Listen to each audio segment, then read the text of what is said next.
What if I told you that a single question about a stolen Ferrari would expose a web of corruption reaching the highest levels of the FBI? What if that question came from a pregnant woman who'd been secretly gathering evidence against her own husband while he was systematically abusing her?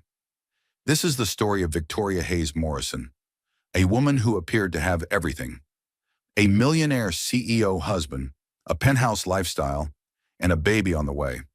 But behind the perfect facade was a nightmare of domestic violence, financial fraud, and a conspiracy that went all the way to the deputy director of the Federal Bureau of Investigation.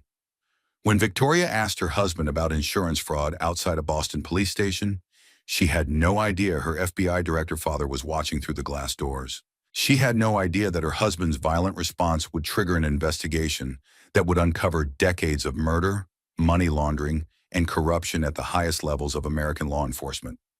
But here's what makes this story truly extraordinary. Victoria wasn't just a victim. For months, while being abused and isolated, she was methodically documenting evidence, recording conversations, and building a case that would bring down an entire criminal organization. All while 8 months pregnant and fearing for her life. This is a story about courage in the face of impossible odds, about justice prevailing over power, and about how one woman's refusal to be silenced changed everything. Don't you dare embarrass me in there. Bradley Morrison's fingers dug into Victoria Hayes Morrison's arm as they approached the glass doors of the downtown police station. At 8 months pregnant, every step felt labored, but Brad's grip made walking even more difficult. She tried to shift her purse to create some distance, but his hold only tightened. "Brad, please," she whispered, glancing around at the other people entering and leaving the building. "You're hurting me." "I'm not hurting you. I'm making sure you understand how important this is." His voice carried that familiar edge that made her stomach clench. "This Ferrari represents $200,000. When we file this report, you smile, you nod, and you let me do the talking. Understood?" Victoria nodded quickly, her free hand instinctively moving to cradle her swollen belly. The baby kicked hard, as if sensing her mother's distress. She'd learned not to argue with Brad when he got like this, especially not in public. The consequences at home were always worse when she challenged him in front of others. The police station buzzed with afternoon activity. Officers moved purposefully between desks, phones rang constantly, and the fluorescent lights cast everything in harsh, unforgiving brightness. Victoria had never been inside a police station before, and the institutional atmosphere made her feel small and exposed. Brad straightened his expensive suit jacket and approached the front desk with the confident stride that had made him successful in the tech industry. At 38, he looked every inch the millionaire CEO. Tailored clothing, perfect haircut, and the kind of smile that charmed investors and intimidated competitors. "I need to file a theft report," he announced to the desk sergeant, a middle-aged woman with graying hair pulled back in a tight bun. "My vehicle was stolen from my driveway sometime between midnight and 6 a.m. Sergeant Martinez looked up from her computer screen with the patient expression of someone who'd handled thousands of similar reports. "I'll need some information from you, sir. Can I start with your name and address?" "Bradley Morrison. I'm the CEO of Morrison Industries." He paused, clearly expecting recognition that didn't come. "We're the primary contractor for the city's new traffic management system." "Address, Mr. Morrison?" Brad's jaw tightened slightly at being treated like any other citizen, but he provided their Beacon Hill address. Victoria remained silent beside him, trying to make herself invisible while supporting the weight of her pregnancy against the high counter. "And what type of vehicle was stolen?" "A 2024 Ferrari Roma, cherry red, license plate number." Brad rattled off the details with increasing irritation as Sergeant Martinez methodically entered each piece of information into her system. "Any security cameras on your property?" "Of course, but they were mysteriously malfunctioning last night." Brad's tone suggested this should be obvious. Victoria felt a cold spike of anxiety. She remembered Brad checking the cameras obsessively before they left the house, muttering about technical difficulties. Something about his explanation hadn't felt right then, and it felt even less right now. "We'll need to see the footage from your security system, even if it's not working properly," Sergeant Martinez explained. "Sometimes our tech specialists can recover data that appears corrupted." "I'm telling you, there's nothing to recover. The system was down. Brad's voice rose slightly, drawing glances from nearby officers. Look, I don't think you understand who you're dealing with here. Morrison Industries has contracts worth $50 million with this city. I expect this investigation to receive priority attention.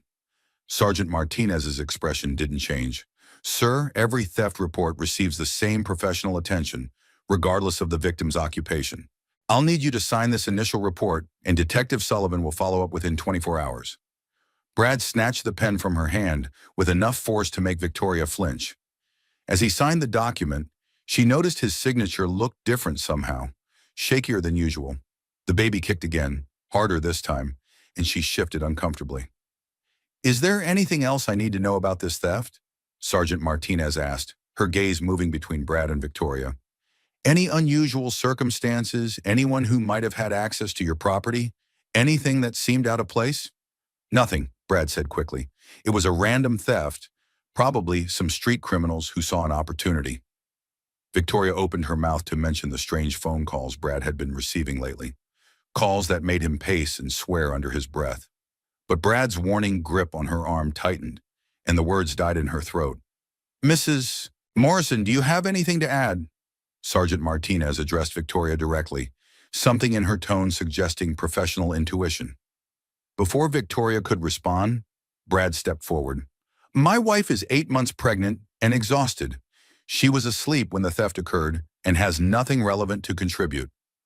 The dismissal stung, but Victoria had grown used to Brad speaking for her. It was easier than risking his anger later. She started to nod in agreement when something made her pause. Sergeant Martinez was looking at her with genuine interest, waiting for her to speak for herself. It had been so long since someone had asked for her opinion, her perspective, her voice. The moment stretched uncomfortably as Victoria wrestled with the unfamiliar opportunity to be heard. She began, then felt Brad's fingers dig deeper into her arm.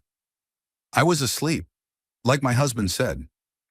But even as she spoke, Victoria realized she was lying. She hadn't been asleep at midnight. She'd been awake, standing at the bedroom window, watching Brad in the driveway. He'd been on his phone, gesturing angrily at someone she couldn't see. After the call ended, he'd stood there for nearly an hour, just staring at the Ferrari. The memory crystallized with sudden, uncomfortable clarity. Brad had known the car would be gone. He'd been saying goodbye to it. If there's nothing else, Brad said, we need to contact our insurance company. This has been traumatic enough for my pregnant wife. As they turned to leave, Victoria caught Sergeant Martinez watching her with a concerned expression that felt familiar. It was the same look her father used to give her during their last conversation 3 years ago, right before she married Brad. A look that said, I see more than you think I do, and I'm worried about what I see. The automatic doors slid shut behind them, and Brad immediately released her arm. Victoria rubbed the spot where his fingers had been, knowing there would be bruises tomorrow. There always were. That went well, Brad said, but his voice carried an edge of anxiety she'd learned to recognize.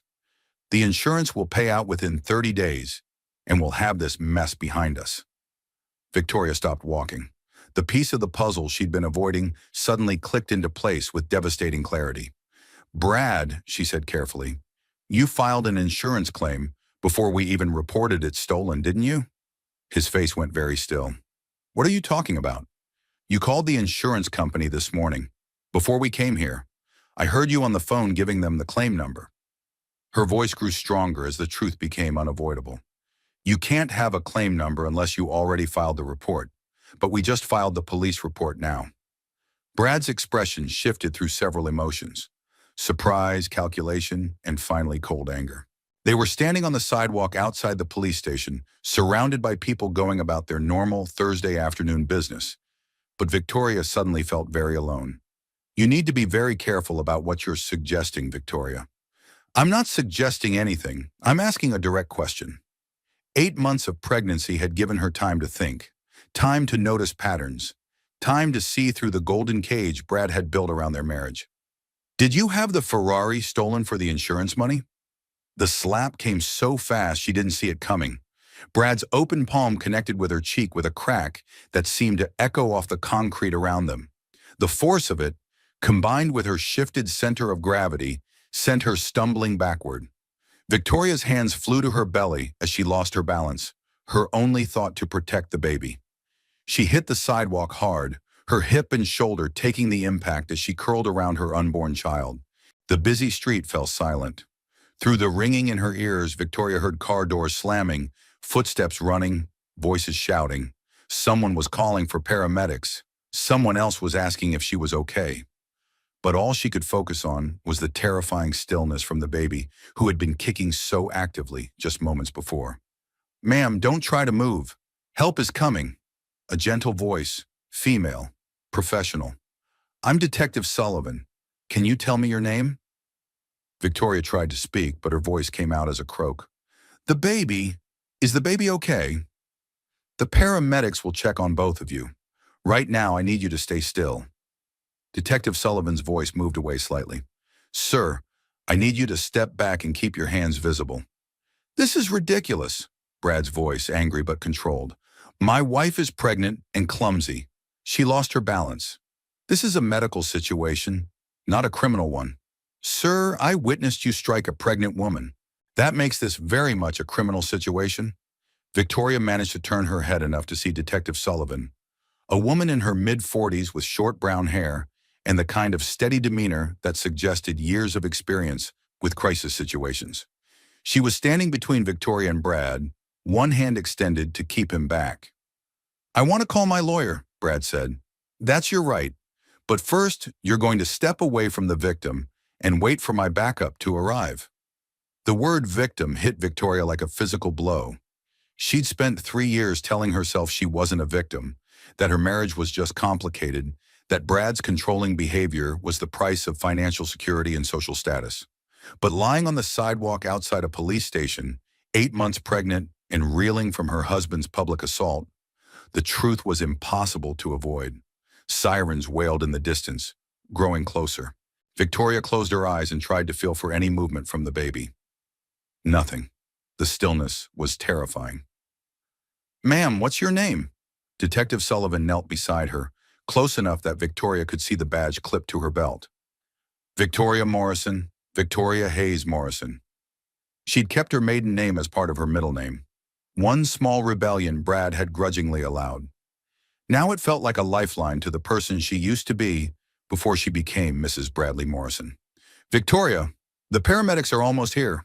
Can you tell me what happened?" Victoria glanced toward Brad, who was now flanked by 2 uniformed officers. He was speaking in low, urgent tones, probably explaining how she was unstable, how pregnancy hormones had made her irrational, how this was all a misunderstanding. "I asked him a question," Victoria said quietly, "about insurance fraud, and he hit me." Detective Sullivan nodded, her expression grim. "We're going to take good care of you, Victoria, both of you." As the paramedics arrived and began checking her vital signs, Victoria caught sight of something that made her heart stop. Through the glass doors of the police station, she could see a familiar figure emerging from the elevator. Tall, silver-haired, wearing the kind of dark suit that spoke of federal authority. Her father, FBI Director Samuel Hayes. The man she hadn't spoken to in 3 years. Not since their bitter argument about Brad. Not since he'd told her she was making the biggest mistake of her life. The man who was about to discover that his estranged daughter was lying injured on the sidewalk outside a police station, struck down by the husband he'd warned her against. The man who was going to blame himself for not protecting her when she'd refused his protection 3 years ago. Victoria closed her eyes as the paramedics strapped her to a gurney, knowing that everything was about to change. The perfect life she'd built with Brad, the penthouse apartment, the social status, the financial security, was cracking apart like an eggshell, and there was no going back to pretending it had ever been perfect at all. The elevator doors opened with a soft ding, and FBI Director Samuel Hayes stepped into the police station lobby, his attention focused on the briefing folder in his hands. At 58, Sam Hayes had spent 35 years in law enforcement, the last 8 as the director of the Federal Bureau of Investigation. He'd seen enough crime scenes, enough violence, enough human cruelty to last several lifetimes, but nothing had prepared him to see his daughter lying on a gurney outside the building where he'd come for a routine terrorism task force meeting. "Director Hayes?" Detective Sullivan approached him as he stood frozen in the doorway. "Sir, I think you need to know That's my daughter. The words came out flat, professional, betraying none of the earthquake happening inside his chest. Samuel Hayes had trained himself never to show emotion in public, never to give opponents or allies alike any insight into his personal vulnerabilities. But watching paramedics load Victoria into an ambulance while her husband stood in handcuffs was testing every rule he'd lived by. Yes, sir. Victoria Morrison. She was assaulted by her husband approximately 10 minutes ago. The attack occurred in full view of multiple witnesses. Sam forced himself to look at Bradley Morrison for the first time, the man who'd married his daughter despite Sam's explicit warnings, the man who'd convinced Victoria to cut contact with her family 3 years ago, the man who was now being read his rights for striking a pregnant woman on a public sidewalk. What's his status? Under arrest for assault and battery on a pregnant victim. We're waiting for the domestic violence unit to arrive for processing. Detective Sullivan paused. Sir, I have to ask, did you know about any prior incidents of abuse? The question hit Sam like a physical blow. Had he known? He'd suspected. Victoria's withdrawal from the family, her reluctance to visit without Brad present, the way she'd stopped expressing opinions in conversations, all warning signs he'd recognized but hadn't acted upon. He'd told himself he was respecting her choices as an adult. In reality, he'd been respecting his own pride more than his daughter's safety. No, he said quietly, but I should have. Through the glass doors, Sam could see the ambulance pulling away, taking Victoria and his unborn grandchild to the hospital. The grandchild he'd never met, might never meet, depending on how badly she'd been injured. Director, Agent Michael Thompson appeared at Sam's elbow. At 35, Mike had been Sam's right-hand agent for 3 years, handling sensitive cases that required both discretion and thoroughness. I just heard. What do you need? Sam looked at Mike, then at Detective Sullivan, then at Bradley Morrison, who was now arguing loudly with the arresting officers about his rights and his status as a prominent businessman. A plan began forming in Sam's mind. Not the kind of plan FBI Director Samuel Hayes would make, but the kind a father might make when his daughter's life hung in the balance. Agent Thompson, I need you to run a complete background check on Bradley Morrison and Morrison Industries. Everything. Financial records, criminal history, business associations, personal relationships. I want to know what he had for breakfast 3 years ago. Sir, Detective Sullivan interrupted, with respect, that level of investigation might compromise the assault case. Defense attorneys could argue personal bias. Detective Sullivan, Sam's voice carried the authority of someone accustomed to being obeyed without question. How long have you been working domestic violence cases? 12 years, sir. Then you know that assault charges are just the tip of the iceberg. Men who hit their pregnant wives in public have been escalating in private for months, possibly years. If Morrison has been abusing my daughter, I want to know about it. If he's been committing other crimes, I want to know about that too. Sam pulled out his phone and scrolled to a number he hadn't called in 3 years. Victoria's mother, Margaret Hayes, his ex-wife, the woman who'd warned him that his job would cost him his family if he wasn't careful. She'd been right about many things during their marriage, and she'd probably been right about that too. Maggie? Her voice was exactly as he remembered. Warm, concerned, instantly alert to crisis. It's Sam. Victoria's been hurt. She's on her way to Massachusetts General Hospital. The silence on the other end stretched for several seconds. Margaret Hayes had been a high school English teacher for 30 years before retiring. She taught hundreds of teenagers how to read between the lines, how to recognize when someone wasn't telling the whole truth. She would hear everything he wasn't saying. How badly is she hurt, Sam? I don't know yet. Brad hit her. She fell. She's 8 months pregnant. Each sentence felt like swallowing broken glass. I'm heading to the hospital now. I'll meet you there. Margaret's voice was steady, but he could hear her moving around, probably grabbing her keys and purse. Sam, how did you find out about this? I was at the police station when it happened. Right place, right time. Or wrong place, wrong time, depending on how you looked at it. If he hadn't been there, Victoria might have minimized the incident, might have gone home with Brad and pretended nothing had happened. But he had been there, and now there was no pretending. Agent Thompson approached as Sam ended the call. Director, I've got preliminary information on Morrison Industries. It's not good news. How not good? They're under active investigation by the Securities and Exchange Commission for fraudulent reporting. 3 different government contracts are being reviewed for bid manipulation. And, sir? Mike lowered his voice. Morrison's personal finances are a mess. He's leveraged to the point where losing a single major contract could bankrupt him. The pieces began falling into place with sickening clarity. A desperate man with a pregnant wife and mounting debts. A man who'd isolated his wife from her family, particularly from her father, who happened to be the director of the FBI. A man who might see violence as his only remaining option for maintaining control. There's more, Mike continued. I ran Morrison's name through our domestic terrorism database, just to be thorough. He's not a suspect, but his name appears in connection with 3 different cases, always as a potential victim of threats, never as a perpetrator. What kind of threats? Anonymous emails threatening his family if he didn't pay various debts. Phone calls warning him about consequences for his business practices. Text messages suggesting harm might come to his pregnant wife. Mike paused. Sir, I think Morrison has been manufacturing evidence of external threats to cover his own criminal activity. Sam felt the familiar cold rage that had made him effective in law enforcement for 3 decades. Bradley Morrison wasn't just an abuser. He was a calculated criminal who'd been setting up Victoria as either a victim or a scapegoat for his own crimes. Detective Sullivan, Sam called out, I need to speak with you privately. They moved to a quiet corner of the station lobby. Around them, normal police business continued. Officers booking suspects, civilians filing reports, phones ringing with the everyday crises that kept law enforcement busy. Detective, in your professional opinion, how long do you think Morrison has been abusing my daughter?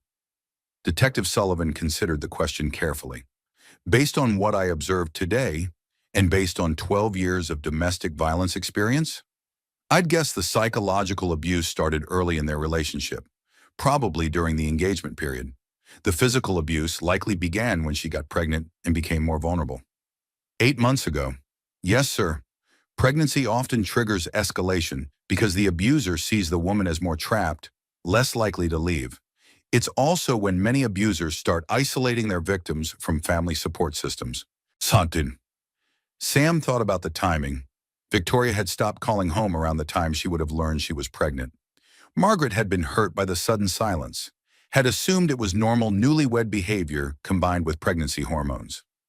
They'd all assumed she was just busy building her new life with Brad.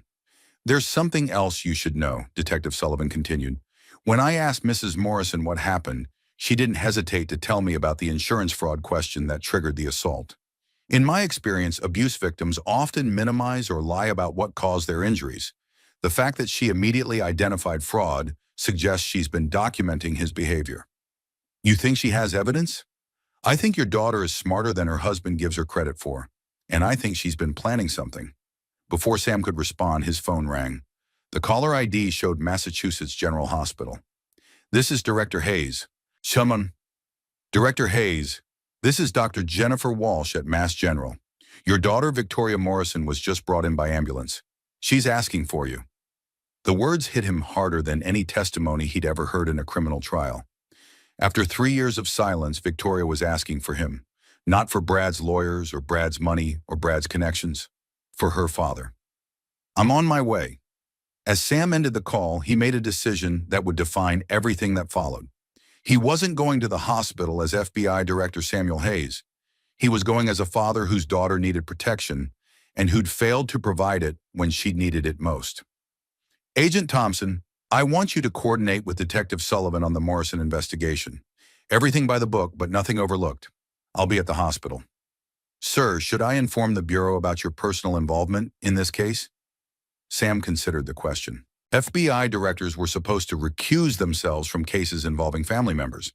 They were supposed to maintain professional distance and avoid conflicts of interest. They were supposed to follow protocols designed to protect the integrity of federal law enforcement. But daughters were supposed to be able to call their fathers when they were scared, and fathers were supposed to protect their children from men who would hurt them. Not yet, Agent Thompson.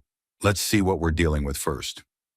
As Sam walked toward his car, he could hear Bradley Morrison still arguing with the officers, still insisting this was all a misunderstanding, still believing his money and status would protect him from consequences.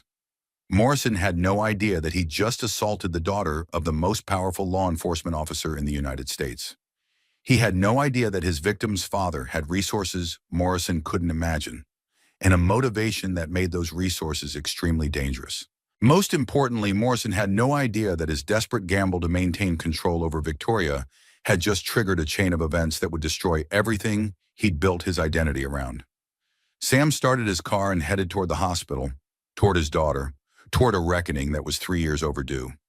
Massachusetts General Hospital's emergency department hummed with controlled urgency as Sam Hayes pushed through the automatic doors. The familiar institutional smell, antiseptic mixed with fear and hope, reminded him of too many crime scenes, too many victims who'd arrived at hospitals like this one because someone had chosen violence over humanity. But this time, the victim was his daughter. "I'm looking for Victoria Morrison," he told the registration clerk, showing his FBI identification. "She was brought in by ambulance approximately 20 minutes ago." The clerk's eyes widened slightly at the badge, but her professionalism remained intact. "Bay 7 through those doors and to your right. Dr. Walsh is treating her." Sam found Victoria connected to monitors that beeped steadily, IV lines running into her arm, a fetal heart monitor strapped around her swollen belly.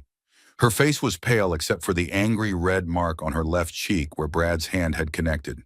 Her eyes were closed, but she wasn't sleeping. Sam could tell by the tension in her shoulders that she was awake and listening to everything around her. "Victoria?" He approached the bed carefully, unsure of his welcome after 3 years of silence.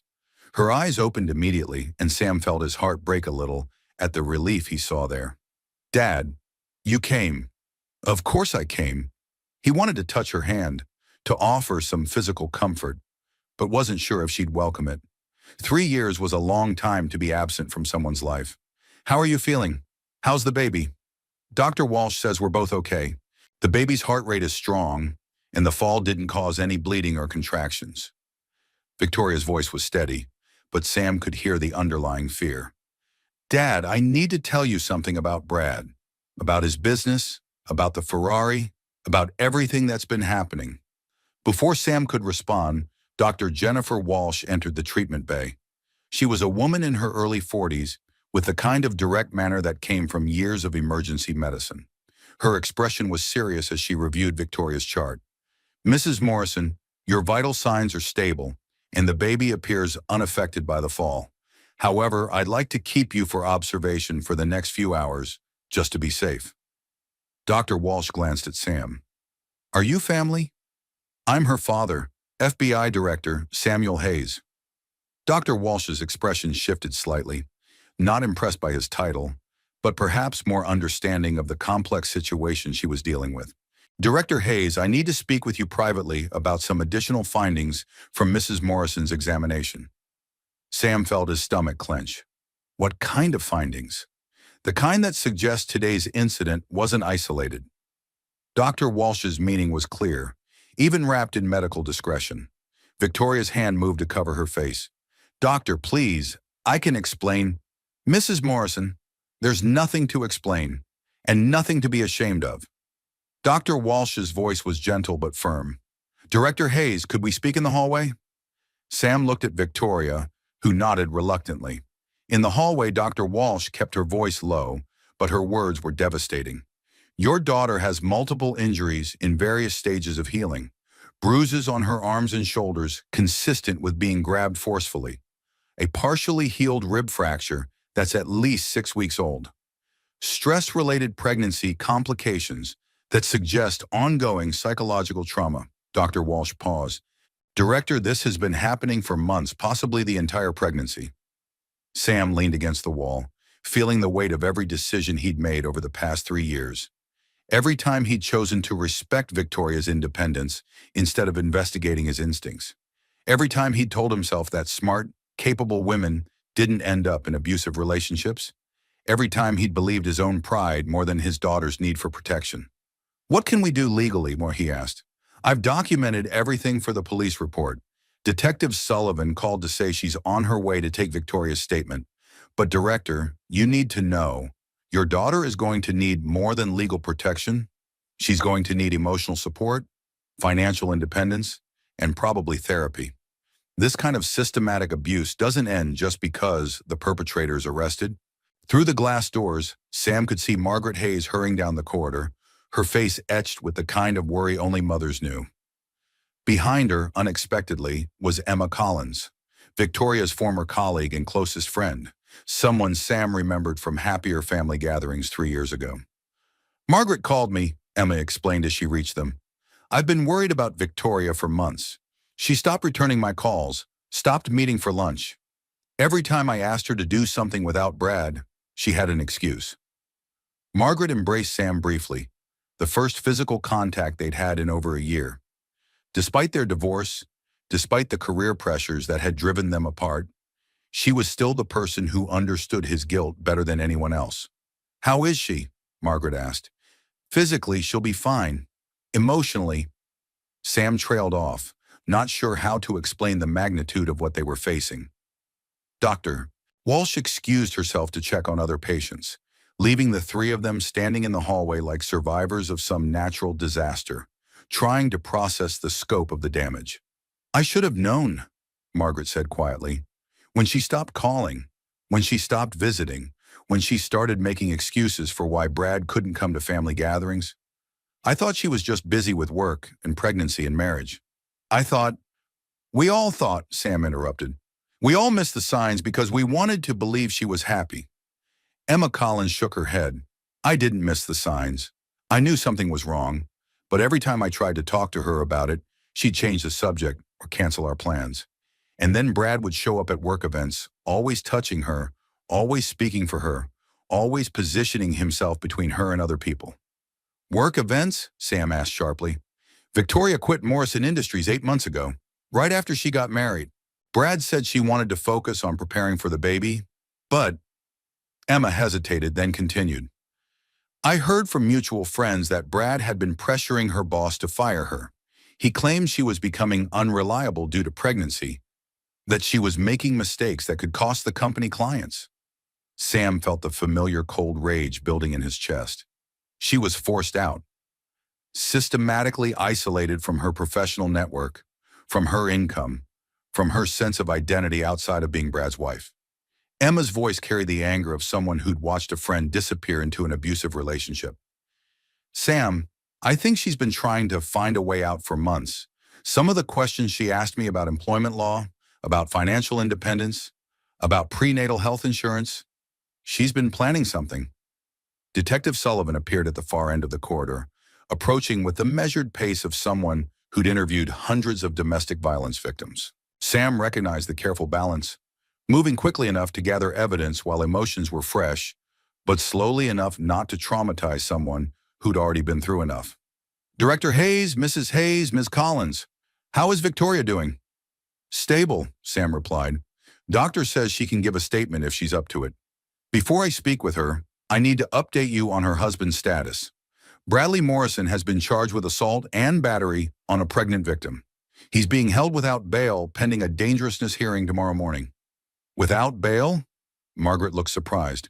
Massachusetts law is very specific about domestic violence cases involving pregnant victims. Additionally, Mr. Morrison's financial situation suggests he's a flight risk. Detective Sullivan glanced at Sam. "Director, your agent Thompson provided some interesting background information. Morrison Industries is in serious legal trouble." Sam nodded grimly. "How serious?" "Serious enough that Morrison might see his wife and child as either assets to be protected at all costs or liabilities to be eliminated." Detective Sullivan's blunt assessment hung in the air like a threat. "We need to consider the possibility that today's assault was an escalation, not an isolated incident." Through the glass doors to Victoria's treatment bay, they could see her sitting up in bed, one hand on her belly, staring at the fetal heart monitor, with an expression Sam couldn't read. She looked young and vulnerable, but also determined in a way that reminded him of the little girl who'd announced at age 7 that she was going to be a lawyer who helped people when they were in trouble. "I want to hear what she has to say," Sam said. "Not just about today, but about everything that's been happening." "Sir," Detective Sullivan said carefully, "you should know that anything your daughter tells me might be used as evidence in criminal proceedings against her husband. And given your position with the FBI, there could be complications if this case becomes high profile. Sam considered this. Protocol demanded that he step back, let local law enforcement handle the domestic violence case, while federal agents dealt with Morrison's financial crimes. Protocol demanded that he avoid any appearance of using his position for personal reasons. But Protocol had already failed his daughter once. When she'd needed protection, Protocol had kept him at arm's length, respecting her privacy while she was being systematically abused. When she'd needed someone to see through Brad Morrison's carefully constructed facade, Protocol had prevented him from investigating the man his daughter was marrying. Detective Sullivan, I'm going to be very clear about something. I'm not here as FBI Director Samuel Hayes. I'm here as Victoria's father.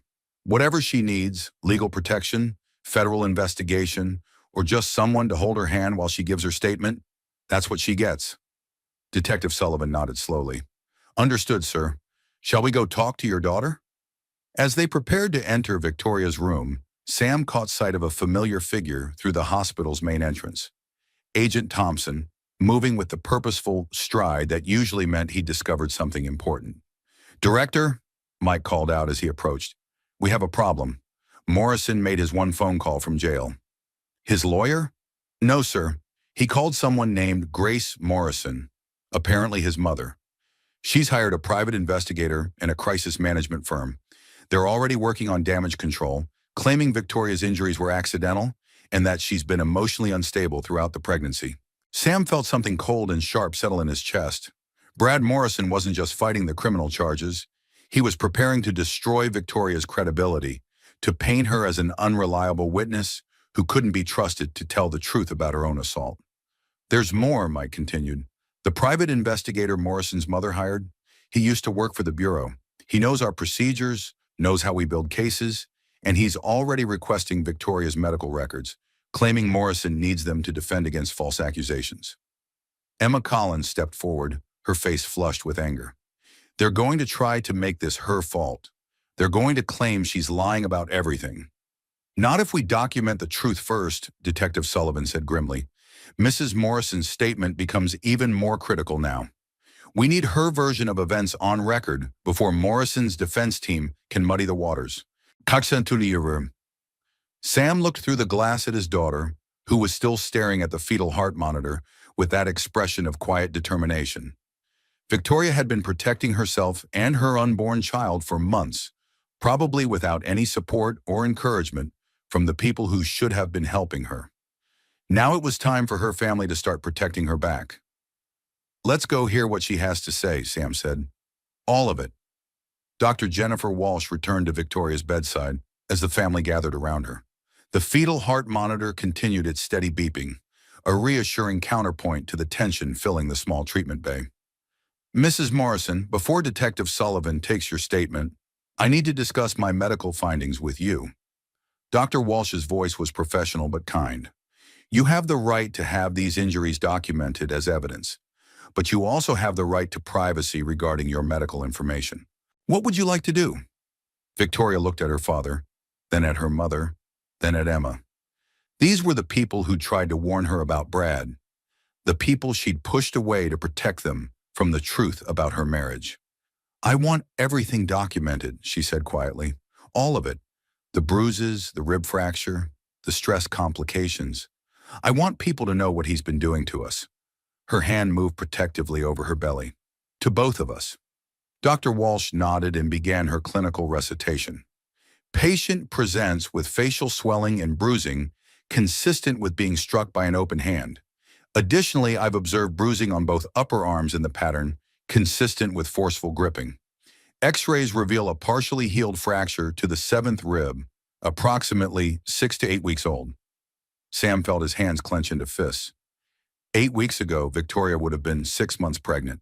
Brad Morrison had broken his pregnant wife's rib and somehow convinced her not to seek medical treatment. The rib fracture, Dr. Walsh continued, appears to have been caused by blunt force trauma, possibly from being pushed against a hard surface. Mrs. Morrison, do you remember how that injury occurred? Victoria's voice was barely above a whisper. I dropped a glass in the kitchen. Brad said I was being careless with his expensive dishes. He pushed me, and I hit the corner of the counter. Margaret Hayes made a sound somewhere between a gasp and a sob. Emma Collins reached over and took Victoria's free hand, squeezing gently. "Did you seek medical treatment at the time?" Dr. Walsh asked. Brad said it was just bruised. He said emergency rooms were for real emergencies, not for clumsy pregnant women who couldn't hold on to a water glass. Victoria's recitation was flat, emotionless, the tone of someone who'd internalized her abuser's voice. "He bought me an ice pack and some over-the-counter pain medication." Detective Sullivan stepped forward. "Victoria, I'm going to record our conversation if that's okay with you. This will become part of the official police report." Victoria nodded, and Detective Sullivan activated a small digital recorder. "This is Detective Rebecca Sullivan, badge number 4791, interviewing Victoria Hayes Morrison at Massachusetts General Hospital on Thursday, September 1st, 2025, at 4:30 p.m. Mrs. Morrison, can you tell me what happened this afternoon at the police station?" Victoria took a deep breath and began. Her voice grew stronger as she spoke, as if telling the truth was gradually giving her back pieces of herself she'd forgotten existed. "We went to file a report about Brad's stolen Ferrari, but while we were there, I realized he'd already filed an insurance claim before we reported it to police. When I asked him about it outside the building, he got angry. He told me to be careful about what I was suggesting." Victoria paused, touching her cheek gingerly. "Then he hit me, hard enough that I lost my balance and fell." "Had your husband hit you before today?" "Yes." The single word carried the weight of months of secrets. "The first time was about 7 months ago. I was organizing his home office, and I found some financial documents that didn't make sense. Bank statements showing transfers to accounts I'd never heard of, contracts with companies that didn't seem to exist. When I asked him about them, he said I was being paranoid and nosy." Victoria shifted uncomfortably in the hospital bed. "That night, he grabbed my arms and shook me. He said marriage meant trust, and if I didn't trust him, maybe I wasn't ready to be a wife and mother." Emma Collins was crying quietly. Margaret Hayes looked like she was fighting the urge to drive to the jail and confront Brad Morrison personally. Sam felt the cold rage building into something that would require all his professional discipline to contain. "Can you tell me about other incidents?" Detective Sullivan asked gently. "The rib happened 6 weeks later, but there were other things. He'd grab my arms when he was angry, hard enough to leave bruises. He'd push me when I asked questions he didn't want to answer. He'd corner me against walls when he was making a point, standing so close I couldn't breathe properly." Victoria's clinical recitation was devastating in its matter-of-fact tone. "But it was never constant. He'd hurt me, then apologize and buy me something expensive. Jewelry, designer clothes, a new car. He'd say pregnancy was stressing both of us, that we just needed to get through these difficult months and everything would be better once the baby came." "Wash, did you ever consider leaving?" Detective Sullivan asked. "Every day." Victoria's honesty surprised everyone, including herself.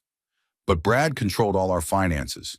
My name wasn't on any of the accounts, even our checking account. He said it was for tax purposes, that his accountants had set everything up to maximize our financial efficiency." Sam felt sick. "Victoria, you had your own job when you married him, your own income." "Not for long. Brad told my boss I was becoming unreliable due to pregnancy hormones. He provided examples of mistakes I'd supposedly made, projects I'd supposedly mishandled. My boss felt bad about letting me go, but Brad had documentation that made it look like I was becoming incompetent." Emma Collins looked up sharply. "Victoria, those were your projects. You never made those kinds of mistakes." "I know that now. But at the time, Brad showed me emails that looked like they came from my work account, project files that looked like things I'd created. He said pregnancy brain was real, that I was making errors and not remembering them." Victoria's voice carried the bewilderment of someone who'd been systematically gaslit. "He was so concerned, so supportive. He said the best thing for the baby was for me to stop working and focus on my health." Detective Sullivan exchanged glances with Sam. "Mrs. Morrison, do you think your husband falsified documents to get you fired from your job?" "I know he did. I found the real versions of those emails on his laptop 3 weeks ago. None of the mistakes were mine. He'd created fake versions to show my boss, then deleted the real ones from my work account." Victoria looked directly at her father. "Dad, I've been documenting everything for 2 months. photos of bruises, copies of financial documents, recordings of conversations where he threatens me. Sam felt a surge of pride mixed with heartbreak. Where is this evidence? Hidden in Emma's apartment. I've been pretending to visit her for pregnancy yoga classes, but really I've been building a case. Victoria's voice grew stronger. I know about the fraudulent government contracts. I know about the money laundering through Morrison Industries. I know about the fake companies he created to funnel city funds into his personal accounts. The room fell silent except for the steady beeping of the fetal heart monitor. Victoria had just confessed to conducting her own investigation into her husband's criminal activities while he was systematically abusing her. Agent Thompson, who'd been quietly observing from the doorway, stepped forward. Mrs. Morrison, the evidence you've collected could be crucial to the federal investigation, but I have to ask, how did you access your husband's financial records without his knowledge? Victoria almost smiled. Brad thinks pregnant women are stupid and technology challenged. He never changed his computer passwords after I moved in. He never suspected that the marketing executive he married might be capable of understanding financial fraud or corporate corruption. Dr. Walsh, who'd been monitoring Victoria's vital signs throughout the interview, held up a warning hand. Mrs. Morrison, your blood pressure is elevated and the baby's heart rate is climbing. I think we need to take a break. But Victoria shook her head. No, I need to finish this. I need people to understand that today wasn't random violence. Today was Brad realizing that I knew about the insurance fraud, that I was getting too close to the truth about everything he's been hiding. She looked directly at Detective Sullivan.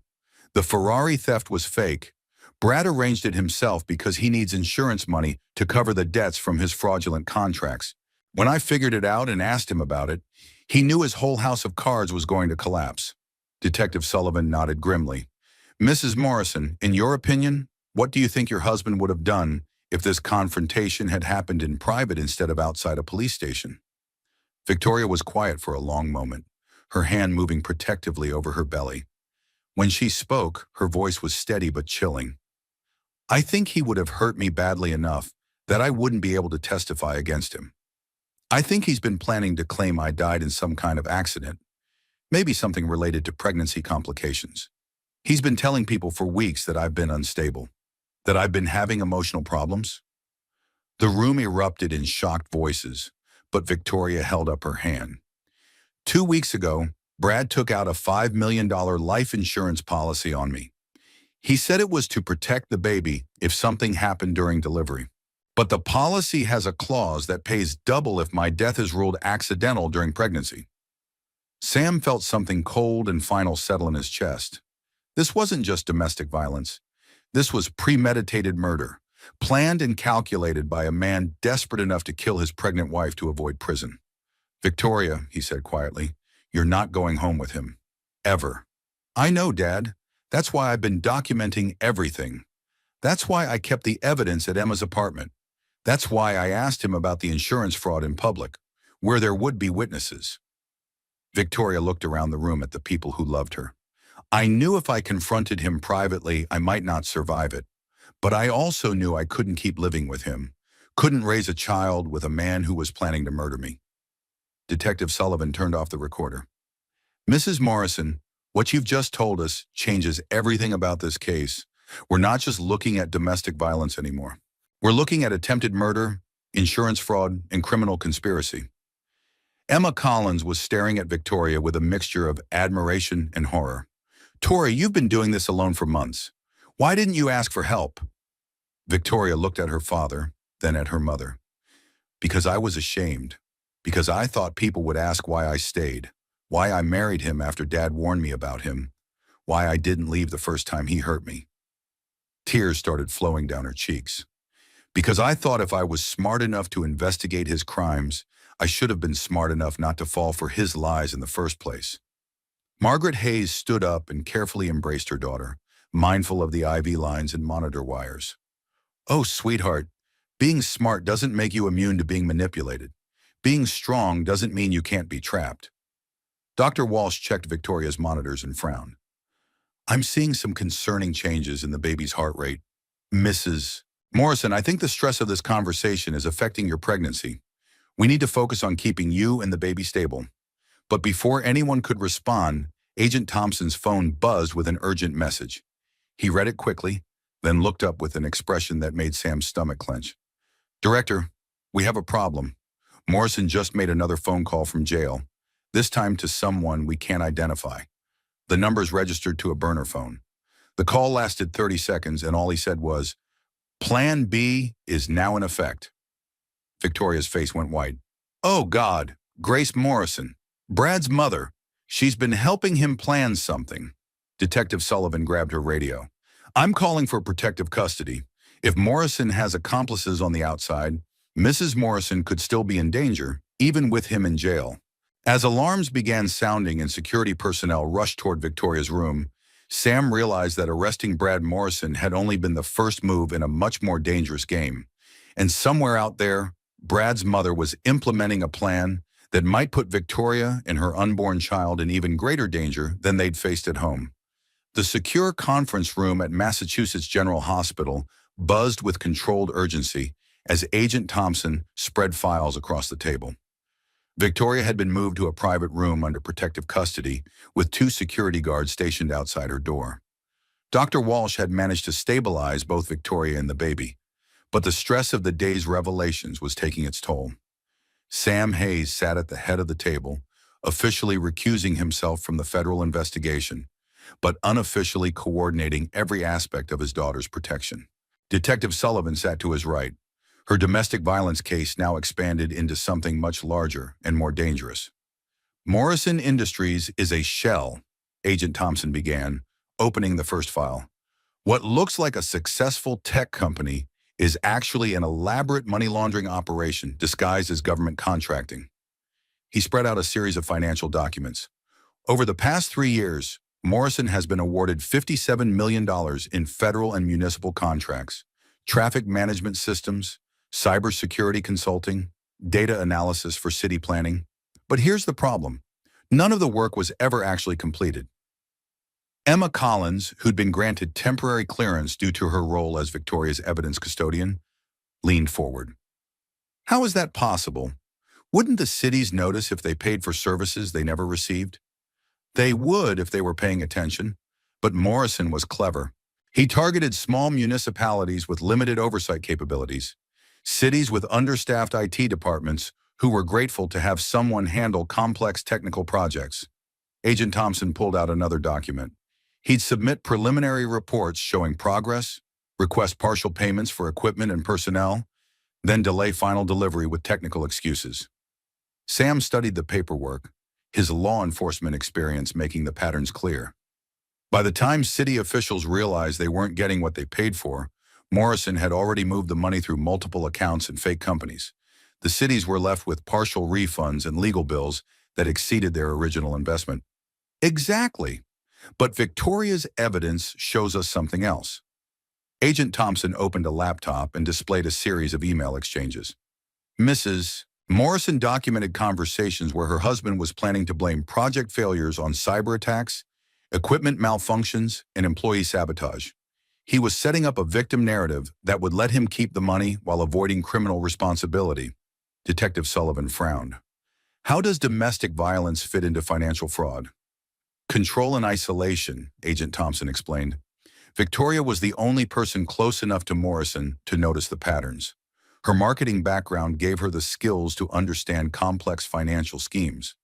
If she'd remained employed and financially independent, she might have reported his activities months ago. Emma nodded grimly. "That's why he worked so hard to get her fired. It wasn't just about controlling her. It was about eliminating the biggest threat to his operation." Sam felt the pieces clicking into place with sickening clarity. The pregnancy wasn't just a way to trap Victoria emotionally. It was also a way to make her more dependent financially and less credible as a witness. "There's more," Agent Thompson continued. "The insurance policy Victoria mentioned? It's not the only one. Morrison took out policies on several key employees, all with clauses that pay extra for accidental deaths. And 3 of those employees have died in the past 18 months. The room fell silent. Detective Sullivan was the first to speak. 3 deaths? Car accidents, workplace injuries, medical complications, all ruled accidental or natural causes at the time. But now that we know Morrison's pattern..." Agent Thompson trailed off, letting the implications hang in the air. Emma Collins looked sick. He's been killing people who could expose his fraud? We can't prove that yet, but we can prove that Morrison collected over $2 million in insurance payouts from those deaths, and that all three victims had access to information that could have exposed his criminal activities. Sam stood up and began pacing, a habit from his early FBI days when complex cases required physical movement to help his brain process information. So we're not just dealing with domestic violence and financial fraud. We're potentially dealing with a serial killer who's been using insurance policies as a murder-for-profit scheme. Agent Thompson nodded. And Victoria was going to be his biggest payday. The $5 million policy, plus the clause about accidental death during pregnancy, plus eliminating the person most likely to testify against him. It was the perfect crime. Except she's smarter than he thought she was, Detective Sullivan said with admiration. She documented everything, hid the evidence, and forced the confrontation in public where it couldn't be covered up as an accident. Before anyone could respond, Sam's phone rang. The caller ID showed the Massachusetts State Police. Director Hayes, this is Captain Rodriguez. We have a situation developing at your daughter's residence. Grace Morrison is there with a moving truck and what appears to be a locksmith. She's claiming she has legal authority to secure her son's property pending his release. Sam felt his blood pressure spike. Is she removing evidence? Unknown, sir. We've got units responding, but Morrison's attorney is on scene claiming his client's property rights are being violated by our investigation. It's getting complicated. I'm sending federal agents to assist. Treat this as a potential crime scene and don't let anyone remove anything until the warrants are executed. Sam ended the call and immediately dialed the FBI field office. This is Director Hayes. I need a full evidence recovery team at 1407 Beacon Street immediately. Potential witness intimidation and evidence tampering in progress. Emma Collins looked confused. Can Brad's mother do that? Can she just go to Victoria's house and take things? Detective Sullivan shook her head. Not legally, but that doesn't mean she won't try. And if she succeeds in removing evidence before we can stop her, it could seriously damage both the domestic violence case and the federal investigation. Agent Thompson was already packing up files. Director, I should get to the scene and coordinate with the evidence team. Agreed. Take Detective Sullivan with you. I want both the federal and state cases protected. Sam paused. And Mike? Grace Morrison isn't just Brad's mother. According to Victoria's evidence, she's been actively helping him launder money through fake charity organizations. She's not a grieving parent trying to protect her son. She's a co-conspirator trying to cover their tracks. As Agent Thompson and Detective Sullivan left for Victoria's house, Sam found himself alone with Emma Collins, the woman who'd been Victoria's closest friend, who'd provided a safe house for evidence, who'd tried to maintain contact when everyone else had been shut out. Emma, I owe you an apology. She looked surprised. For what? For not listening to you 3 years ago when you tried to warn us about Brad. Victoria told me you expressed concerns about him, but I thought you were just jealous of her success. Emma was quiet for a moment, then shook her head. Sam, I was 26 years old and fresh out of college. I saw red flags, but I didn't have the language to articulate what I was seeing. I just knew something felt wrong about the way he controlled her conversations, the way he positioned himself between her and other people, the way she started changing her opinions to match his. You were right, though, about everything. Being right doesn't help Victoria now. What helps Victoria is that she's survived this far, that she's documented everything, and that she's got people who love her ready to fight for her. Sam's phone buzzed with a text message. It was from Margaret, who was sitting with Victoria while the security team maintained watch. Victoria's asking for you. She says there's something else she needs to tell you about Grace Morrison, something she hasn't told anyone yet. Sam felt his stomach clench. After everything they'd learned today, what could possibly be left? Emma, I need to ask you something, and I need you to be completely honest. Of course. When Victoria was hiding evidence at your apartment, did she ever mention being afraid of anyone other than Brad? Emma's expression grew troubled. She mentioned Grace Morrison several times, but not as someone she was afraid of, as someone she was afraid for. What do you mean? Victoria thought Grace was another victim of Brad's manipulation. She said Grace gave Brad money whenever he asked, that she defended his behavior even when it was clearly wrong, that she seemed terrified of disappointing him. Emma paused. But now that I think about it, what if Victoria was wrong? What if Grace wasn't a victim, but a partner? Sam felt the case shifting again, becoming more complex and more dangerous. I need to get back to Victoria. She's got information we need, and time might be running out. As they walked back toward Victoria's room, Sam's phone rang again. This time it was Agent Thompson, calling from Victoria's house. Director, you need to know, Grace Morrison isn't just removing evidence. She's planting it. We caught her placing documents in Victoria's personal belongings that make it look like Victoria was embezzling money from a children's charity. Sam stopped walking. She's framing my daughter? Yes, sir. Professional quality forgeries designed to make Victoria look like a criminal who can't be trusted to testify against her husband. If we hadn't arrived when we did, these documents might have been discovered during a routine evidence search. What's Morrison's current status? Still in jail, but his lawyer is arguing for release pending trial. If these forged documents had been discovered, they might have been used to claim Victoria was an unreliable witness with her own criminal motives. Sam felt rage and fear warring in his chest. Grace Morrison wasn't just trying to protect her son. She was actively trying to destroy Victoria's credibility, possibly to set her up for criminal charges that would discredit her testimony. Mike, secure everything. Every document, every piece of evidence Grace Morrison brought to that house. I want a full forensic analysis of anything she touched. Already in progress, sir. But Director, there's something else. We found a second insurance policy in Grace Morrison's name.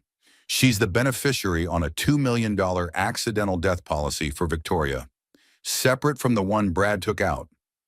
The implications hit Sam like a physical blow. Grace Morrison hadn't just been helping her son commit insurance fraud. She'd been planning to profit from Victoria's murder herself. Emma, Sam said quietly, I think we're dealing with something much worse than we thought. This isn't just one man abusing his wife. This is a family business built on fraud, manipulation, and murder. As they reached Victoria's room, Sam could see through the glass door that his daughter was sitting up in bed, holding her swollen belly and talking intently to Margaret. Whatever she was saying, it was making her mother cry. Sam steeled himself for whatever revelation was waiting. After everything they'd learned today, he wasn't sure he was prepared for more truth. But Victoria had been carrying these secrets alone for too long, and it was time for her family to help shoulder the burden. He pushed open the door, ready to hear whatever his daughter needed to tell him, knowing that each new piece of information brought them closer to understanding the full scope of the danger she'd been living with, and the danger that might not be over yet. Victoria looked up as Sam entered her hospital room, her face pale but determined. Margaret sat beside the bed, holding her daughter's hand and fighting back tears. The security guards remained visible through the glass door, a stark reminder that even with Brad in jail, the danger wasn't over. Dad, I need to tell you about Grace Morrison, Victoria began without preamble. She's not what she seems. She's not an innocent mother trying to protect her son. Sam pulled up a chair, Emma Collins sitting beside him. Victoria, Agent Thompson just called from your house. Grace was planting forged documents to make you look like a criminal. That doesn't surprise me. Grace has been forging documents for years. Victoria's voice was steady, but Sam could see the exhaustion in her eyes. She's the one who taught Brad how to create fake companies, how to launder money through charity organizations, how to manipulate financial records. Margaret looked shocked. Victoria, how do you know all this? Because Grace told me herself. She thought she was mentoring her future daughter-in-law in the family business. Victoria shifted uncomfortably in the hospital bed. 3 months after I married Brad, Grace invited me to lunch. She said it was time I understood how the Morrison family maintained their lifestyle. Victoria paused, her hand moving protectively over her belly. Grace showed me financial records going back 15 years. Shell companies, fraudulent insurance claims, government contracts that were never completed. She was proud of what they'd built together. Sam felt sick. She confessed to criminal activity? She bragged about it. Grace said the Morrison family had been running sophisticated financial scams since before Brad graduated from college. She funded his education, his early business ventures, his entire lifestyle through insurance fraud and tax evasion. Victoria looked directly at her father. Dad, Grace Morrison has been claiming me as a dependent on her tax returns since I married Brad.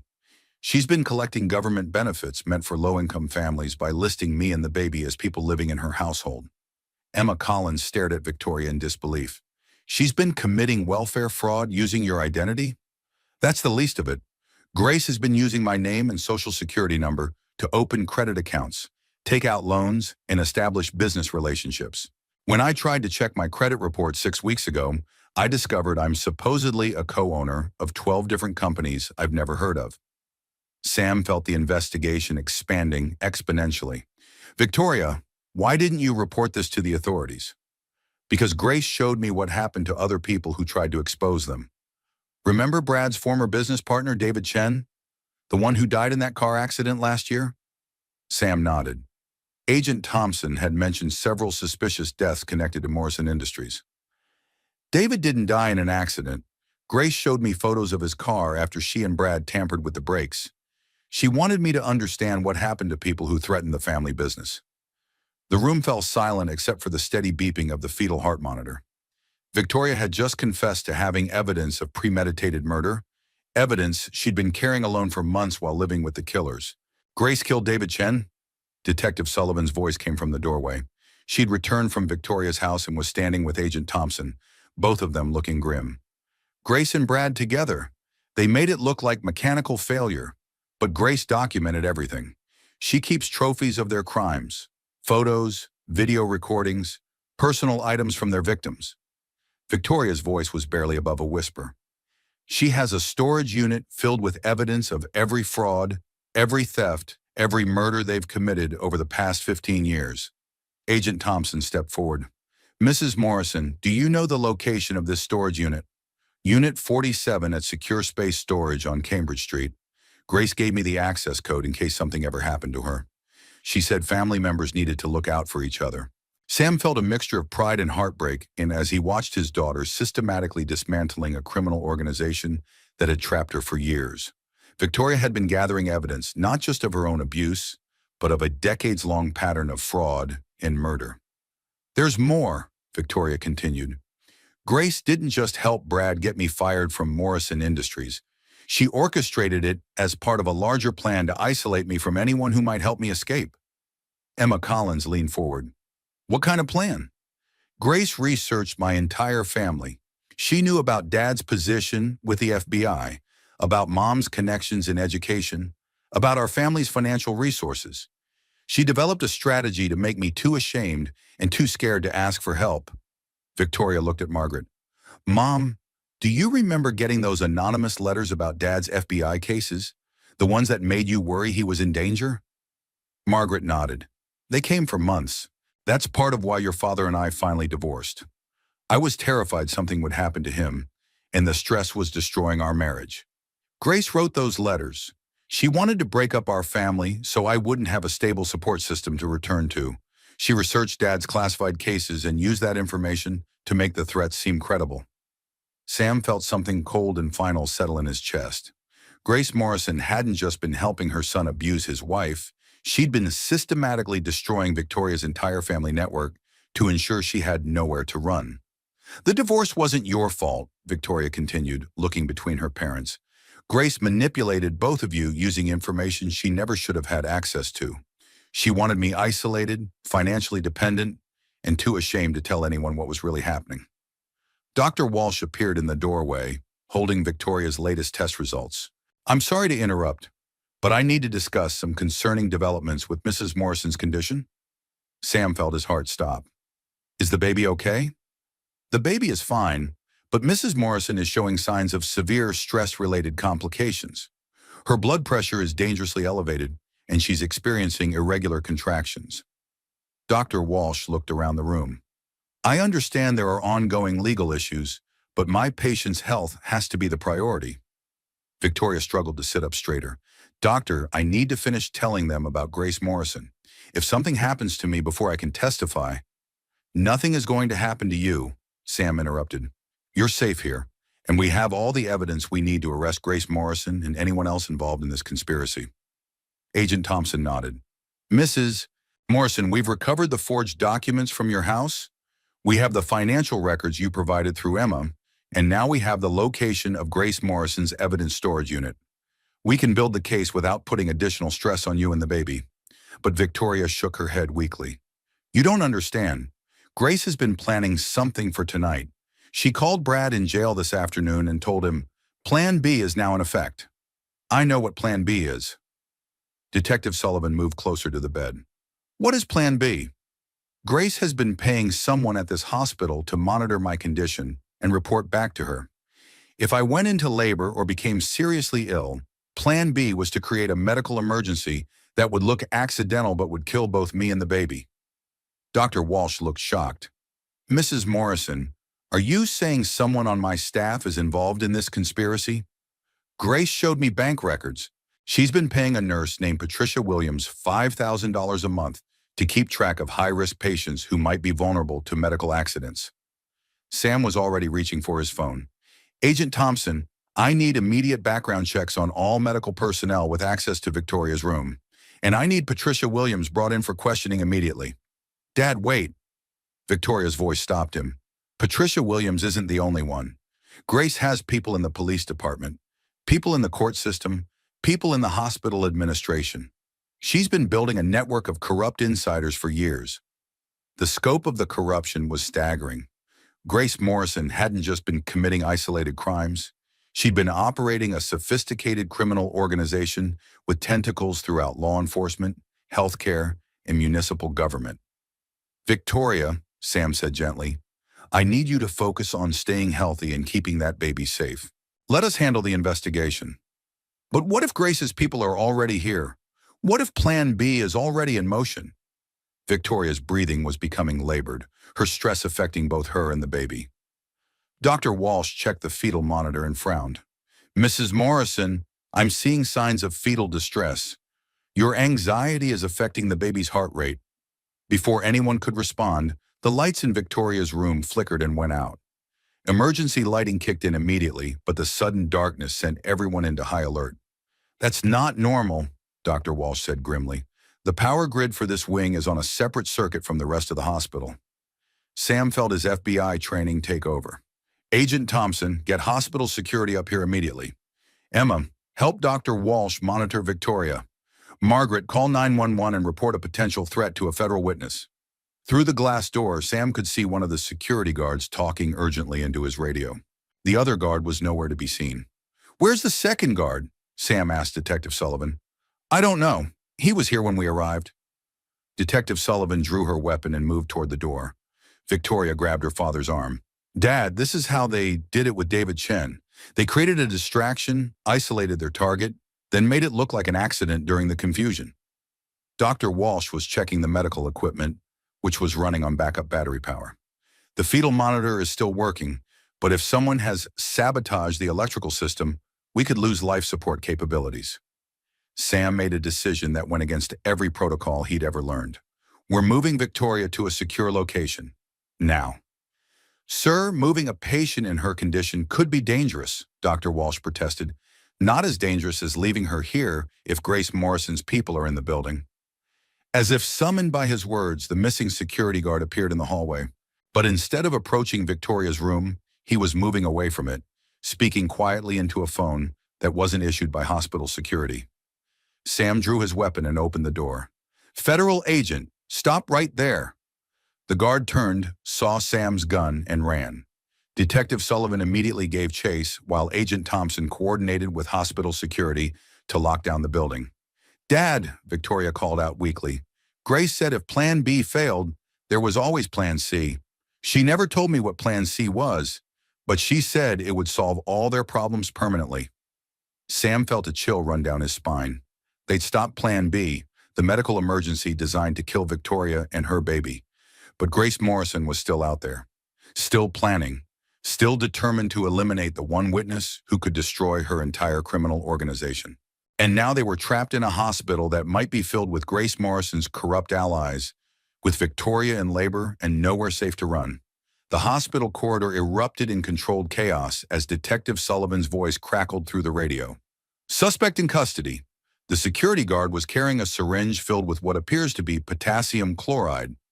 Sam felt his blood run cold. Potassium chloride could cause cardiac arrest in both Victoria and her baby if injected into her IV line. Plan B had been literal murder disguised as medical emergency. "Dr. Walsh," Sam said urgently, "we need to get Victoria out of this room immediately. Director Hayes, moving her could trigger premature labor. She's already showing signs of stress-related complications."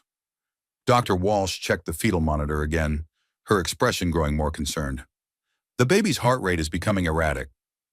Agent Thompson returned from coordinating the security lockdown, his face grim. "Sir, we've identified 3 other hospital employees who've been receiving payments from Grace Morrison. We're bringing them in for questioning, but we have to assume she has more people we haven't identified yet." Victoria suddenly gasped, her hand flying to her belly. "Something's wrong." The baby stopped moving. Dr. Walsh immediately began checking the monitors, her professional calm cracking slightly. "Mrs. Morrison, I need you to try to relax. Stress can affect fetal movement, but panic will only make things worse." "I can't relax. My husband tried to kill me this morning. His mother is trying to finish the job, and now my baby might be dying because of the stress." Victoria's voice rose to near hysteria before she forced herself to breathe deeply. "I'm sorry. I know you're trying to help." Emma Collins moved to Victoria's side, taking her hand. "Tori, remember those breathing exercises from the pregnancy classes you told me about? Let's do those together."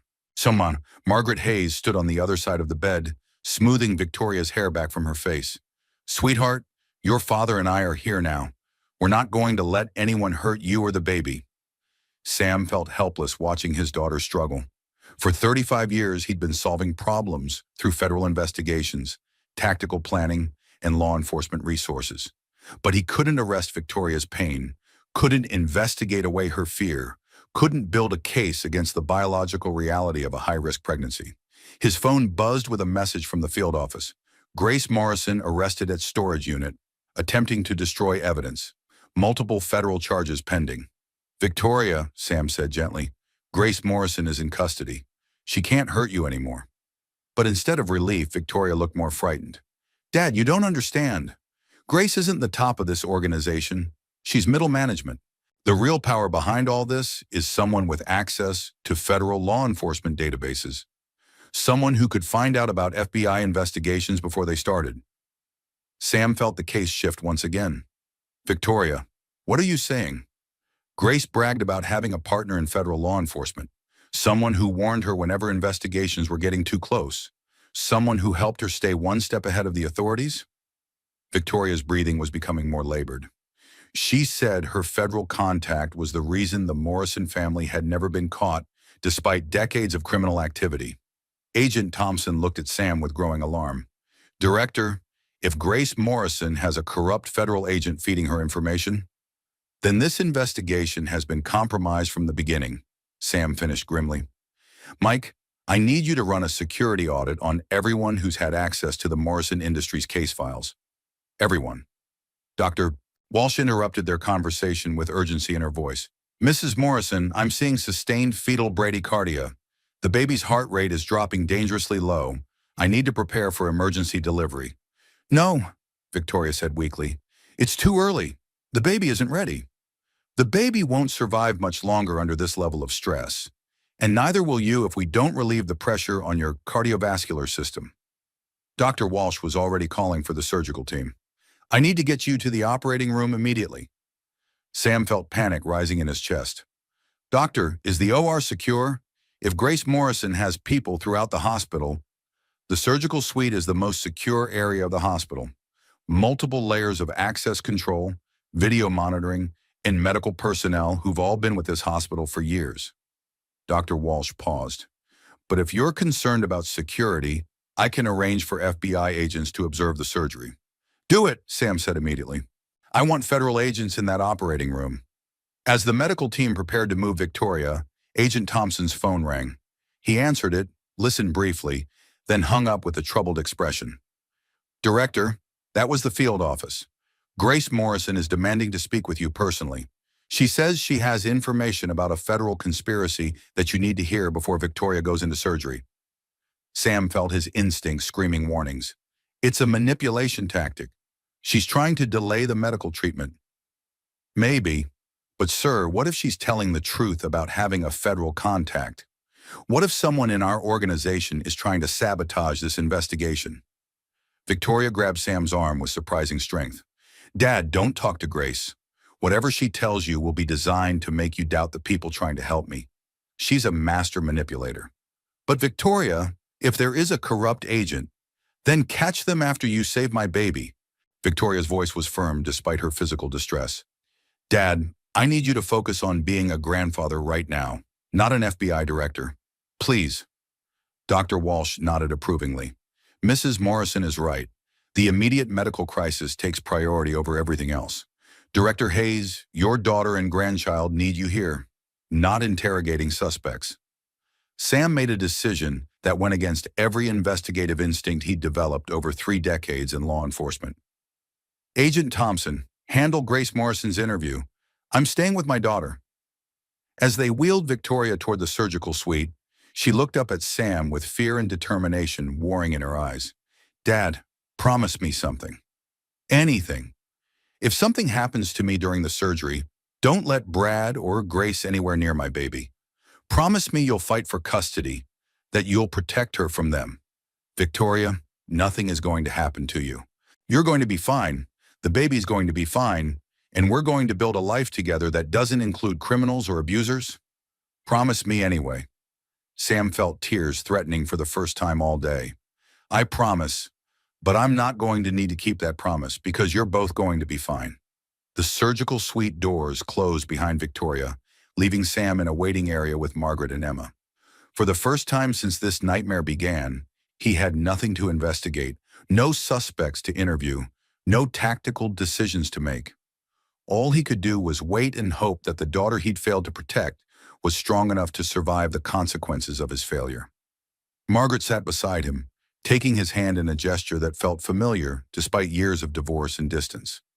She's going to be okay, Sam. Victoria's the strongest person I know. She got that strength from you, Sam replied quietly. If she'd gotten my genetics, she would have tried to arrest Brad Morrison herself instead of building a careful case against him. Emma Collins looked up from her phone. Sam, I just got a message from Victoria's lawyer. Brad Morrison's bail hearing has been moved up to tomorrow morning. His attorneys are arguing that his wife's hospitalization proves she's emotionally unstable and that her accusations can't be trusted. Sam felt rage building in his chest again. They're using her medical emergency to undermine her credibility? It gets worse. They're claiming that Victoria's accusations of domestic violence are part of an elaborate scheme to gain sympathy in divorce proceedings. They're saying she injured herself to frame Brad for assault. Margaret looked horrified. How can they claim that? There were dozens of witnesses. Brad's lawyers are arguing that Victoria deliberately provoked the confrontation in public, knowing her father would be there to witness it. They're painting this as a calculated performance designed to destroy Brad's reputation and business. Sam felt sick. Even from jail, even facing multiple federal charges, Brad Morrison was still finding ways to abuse his wife.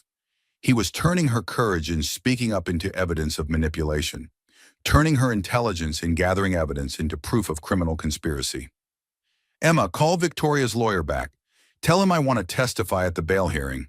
I want to explain exactly what I witnessed this afternoon. Sam, Margaret said gently, won't your testimony create conflict of interest issues? Let the courts worry about conflicts of interest. I'm not going to let Brad Morrison walk free while my daughter is fighting for her life in surgery. Before Emma could make the call, Agent Thompson appeared in the waiting area, his expression troubled. Director, I've got updates from Grace Morrison's interview. You're not going to like what she told us. Sam steeled himself for whatever revelation was coming. Go ahead. Grace Morrison claims she has documentary evidence that someone in the FBI has been feeding information to criminal organizations for over a decade. She says this person has been taking payments to warn criminals about pending investigations, to delay search warrants, and to provide advance notice of planned arrests. Does she have proof? She says she has bank records, recorded phone conversations, and email exchanges. She's offering to provide everything in exchange for immunity from prosecution. Sam felt the investigation becoming exponentially more complex. If Grace Morrison was telling the truth, it meant the FBI had been compromised at a high level for years. It meant Victoria's case was just one small part of a much larger corruption scandal. Mike, what's your assessment? Is she lying? Agent Thompson was quiet for a moment. Sir, some of the details she provided about FBI operations aren't public knowledge. Either she's telling the truth about having a federal source, or she's had access to classified information through other means. Before Sam could respond, Dr. Walsh appeared in surgical scrubs, her expression unreadable. Director Hayes, I need to speak with you about your daughter's surgery. Sam's heart stopped. Is she okay? Is the baby okay? The surgery was successful. Victoria delivered a healthy baby girl. Both mother and child are stable. Sam felt tears of relief streaming down his face. Margaret was crying and laughing simultaneously. Emma Collins was hugging anyone within reach. Can we see them? Margaret asked. Victoria is still unconscious from the anesthesia, but the baby is awake and doing beautifully.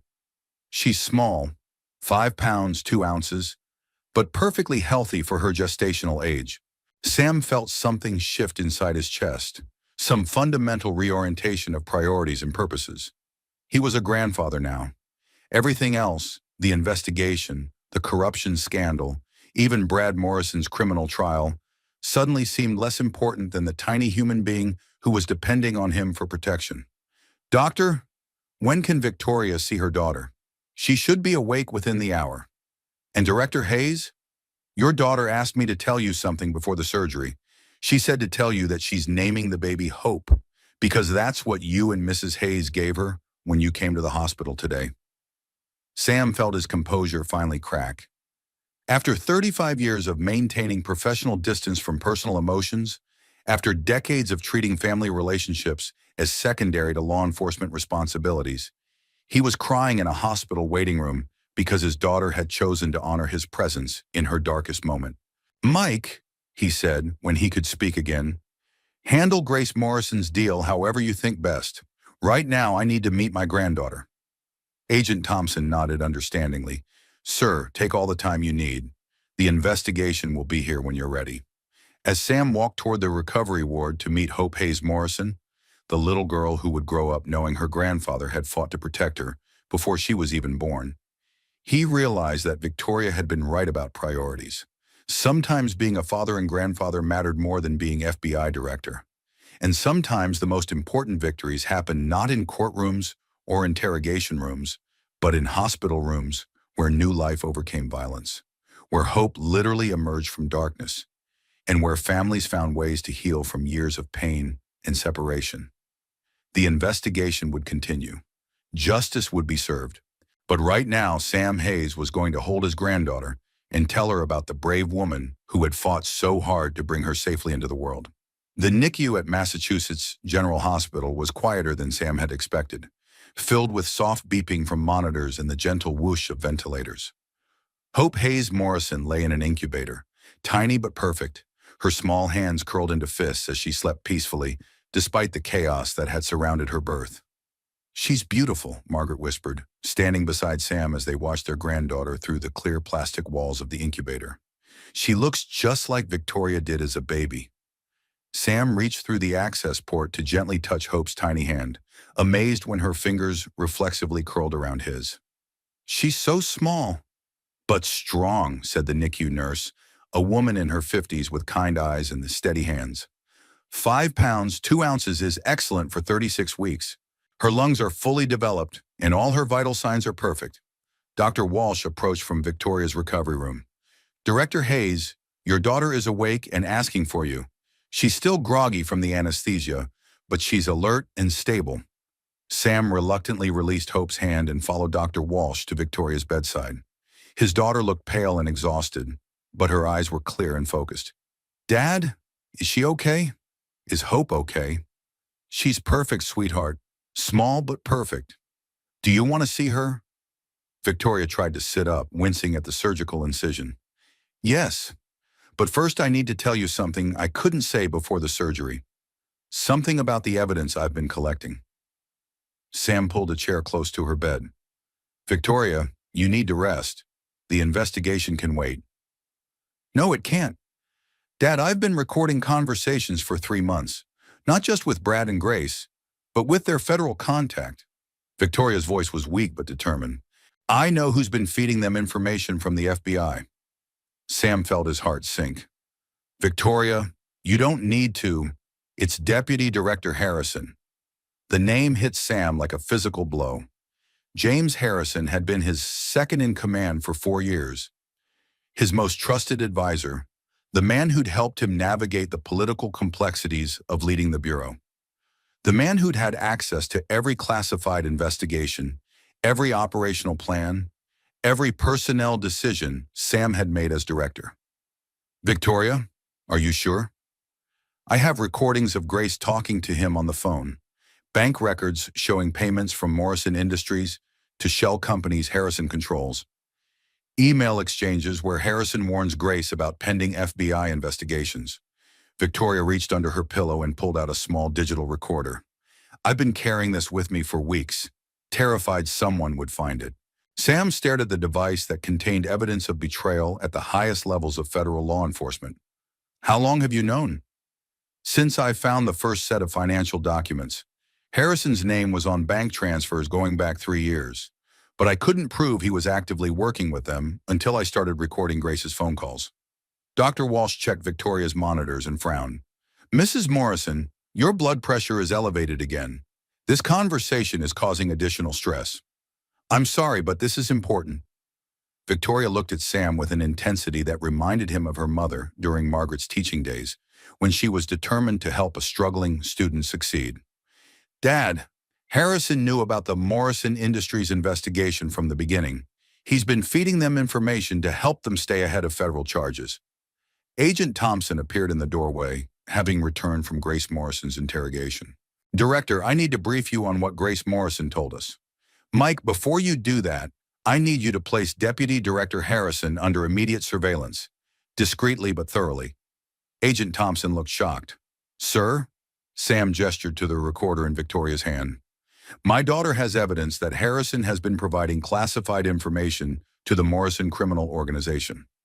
I want him watched until we can build a case. Sir, if Harrison is compromised, he has access to our surveillance operations. He'll know we're investigating him. Victoria struggled to sit up straighter. Agent Thompson, Harrison doesn't know I have these recordings. Grace and Brad think I'm just a battered wife who accidentally stumbled onto their financial crimes. They have no idea I've been systematically documenting their entire operation. Sam felt a mixture of pride and heartbreak as he watched his daughter, still recovering from emergency surgery, methodically dismantling a criminal conspiracy that had taken years to build. Victoria, how did you manage to record Grace's conversations without her knowledge? Marketing background, remember. I know how to research target demographics, analyze communication patterns, and document competitive intelligence. Victoria almost smiled. Grace Morrison thought she was mentoring a naive pregnant woman. She had no idea she was confessing to federal crimes to someone who understood exactly what she was describing. Emma Collins, who'd been quietly observing from the corner, stepped forward. Tori, you've been carrying this alone for months. Why didn't you tell me what you were really doing? Because I couldn't risk anyone else getting hurt. David Chen died because he knew too much about Morrison Industries. If Grace or Harrison suspected you were helping me, you could have been next. Margaret sat down heavily in the visitor's chair. Victoria, you've been living with people who've committed murder, collecting evidence that could get you killed, all while pregnant and being abused. How did you survive that? Victoria looked toward the NICU where Hope was sleeping peacefully. I kept thinking about her, about the kind of world I wanted her to grow up in. I couldn't let her be raised by criminals, couldn't let her think that violence and fraud were normal family behaviors. Dr. Walsh returned with updated test results. Mrs. Morrison, I have good news. Your surgical recovery is progressing well, and the baby's latest assessment shows she's thriving. You should be able to hold her within the next few hours. Doctor, Victoria said carefully, I need to ask you about security protocols. My husband is in jail, but he has family members and business associates who might try to gain access to me or my daughter. We have security measures in place, but if you're concerned about specific threats, I'm concerned about Deputy Director James Harrison of the FBI, Victoria said bluntly. He's been working with my husband's criminal organization, and he has the kind of federal credentials that could get him access to this hospital. Dr. Walsh looked at Sam with alarm. Director Hayes, is your daughter's concern legitimate? Sam felt the weight of leadership settling on his shoulders again. As FBI director, he couldn't make accusations against his deputy director without solid evidence. But as Victoria's father, he couldn't risk his daughter and granddaughter's safety on bureaucratic protocols. Dr. Walsh, please implement maximum security protocols for both Victoria and the baby. No one gets access without my personal approval, regardless of their credentials or claimed authority. Agent Thompson was already on his phone, coordinating enhanced security measures. When he finished the call, he looked at Sam with concern. Director, I just spoke with the field office. Deputy Director Harrison has been asking detailed questions about the Morrison investigation. He wants to know Victoria's condition, her expected testimony timeline, and the location of evidence we've recovered. That's not unusual, Sam said carefully. He's my deputy director. He should be briefed on major cases. Sir, he's also been asking about witness protection protocols and federal custody procedures for high-value informants. Agent Thompson paused meaningfully. He specifically wanted to know if Victoria would be moved to a secure facility for her own protection. Victoria looked at her father with fear in her eyes. Dad, that's how they eliminated David Chen. Grace told me they convinced him to accept federal protection, then arranged for him to have an accident while in custody. The implications were staggering. If Harrison was working with Grace Morrison, he could use his federal authority to isolate Victoria under the guise of protecting her, then arrange for her to disappear before she could testify. Mike, I want Harrison's access to FBI databases suspended immediately. Claim it's routine security maintenance, but make sure he can't access any information about Victoria or this investigation. Sir, suspending a deputy director's access requires approval from me. I'm giving that approval. Sam's voice carried the authority of someone accustomed to making decisions under pressure. And Mike, I want Harrison brought in for questioning. Tonight. Before Agent Thompson could respond, Margaret gasped and pointed toward the corridor. Through the glass doors, they could see a familiar figure approaching. Tall, silver-haired, wearing an expensive suit despite the late hour. Deputy Director James Harrison was walking toward Victoria's room with the confident stride of someone who belonged in the hospital, someone whose federal credentials would get him past any security checkpoint. He's here, Victoria whispered. Dad, he's coming here. Sam felt every protective instinct he'd ever developed as a father and law enforcement officer converge into cold, focused determination. Harrison had betrayed the FBI, betrayed his oath of office, and betrayed the trust Sam had placed in him for 4 years. But more importantly, Harrison represented a threat to Victoria and Hope, and Sam Hayes was not going to let anyone hurt his family ever again. Agent Thompson, arrest Deputy Director Harrison the moment he enters this room. Sir, on what charges? Sam looked at the digital recorder in Victoria's hand, then at his daughter who'd risked everything to gather evidence against a criminal organization, then at the NICU where his granddaughter was sleeping peacefully, unaware that her very existence had triggered a war between justice and corruption. Conspiracy, obstruction of justice, and accessory to murder. And Mike? Make sure he understands that his crimes weren't just against the FBI. They were against my family. As Harrison approached the door, Sam stood up and positioned himself between the corrupt deputy director and the two most important people in his life. After years of choosing duty over family, of prioritizing career over relationships, of letting protocol prevent him from protecting the people he loved, Sam Hayes was finally ready to fight for what mattered most. The investigation had become personal, and James Harrison was about to discover that there was no more dangerous enemy than an FBI director whose family had been threatened by corruption from within his own organization. Deputy Director James Harrison paused outside Victoria's hospital room, adjusting his tie with the practiced confidence of someone accustomed to wielding federal authority. Through the glass door, he could see Sam Hayes standing protectively beside his daughter's bed, and his expression shifted slightly, calculation replacing casual authority. Director Hayes, Harrison called out as he entered the room. I came as soon as I heard about Victoria's emergency surgery. How is she doing? Sam studied his deputy director's face, looking for signs of the corruption Victoria's evidence had revealed. Harrison appeared genuinely concerned, but Sam had learned over 3 decades in law enforcement that the most dangerous criminals were often the most convincing actors. She's recovering well, Jim. Both Victoria and the baby are stable. Thank God. When I heard about Morrison's arrest and Victoria's hospitalization, I was worried about her safety. Harrison's gaze moved around the room, taking in Margaret, Emma Collins, and Agent Thompson. I've been reviewing the Morrison Industries investigation, and I'm concerned we might be dealing with a larger conspiracy than initially suspected. Victoria watched Harrison carefully from her hospital bed, her hand resting on the digital recorder hidden beneath her blanket. Deputy Director Harrison, what kind of larger conspiracy? Well, Mrs. Morrison, your husband's financial crimes appear to be connected to several other cases we've been investigating. Money laundering operations, government contract fraud, possibly even organized crime connections. Harrison's tone was smooth, professional, reassuring. I think it might be best if we moved you and the baby to a secure federal facility until we can ensure your complete safety. Sam felt his suspicions crystallizing into certainty.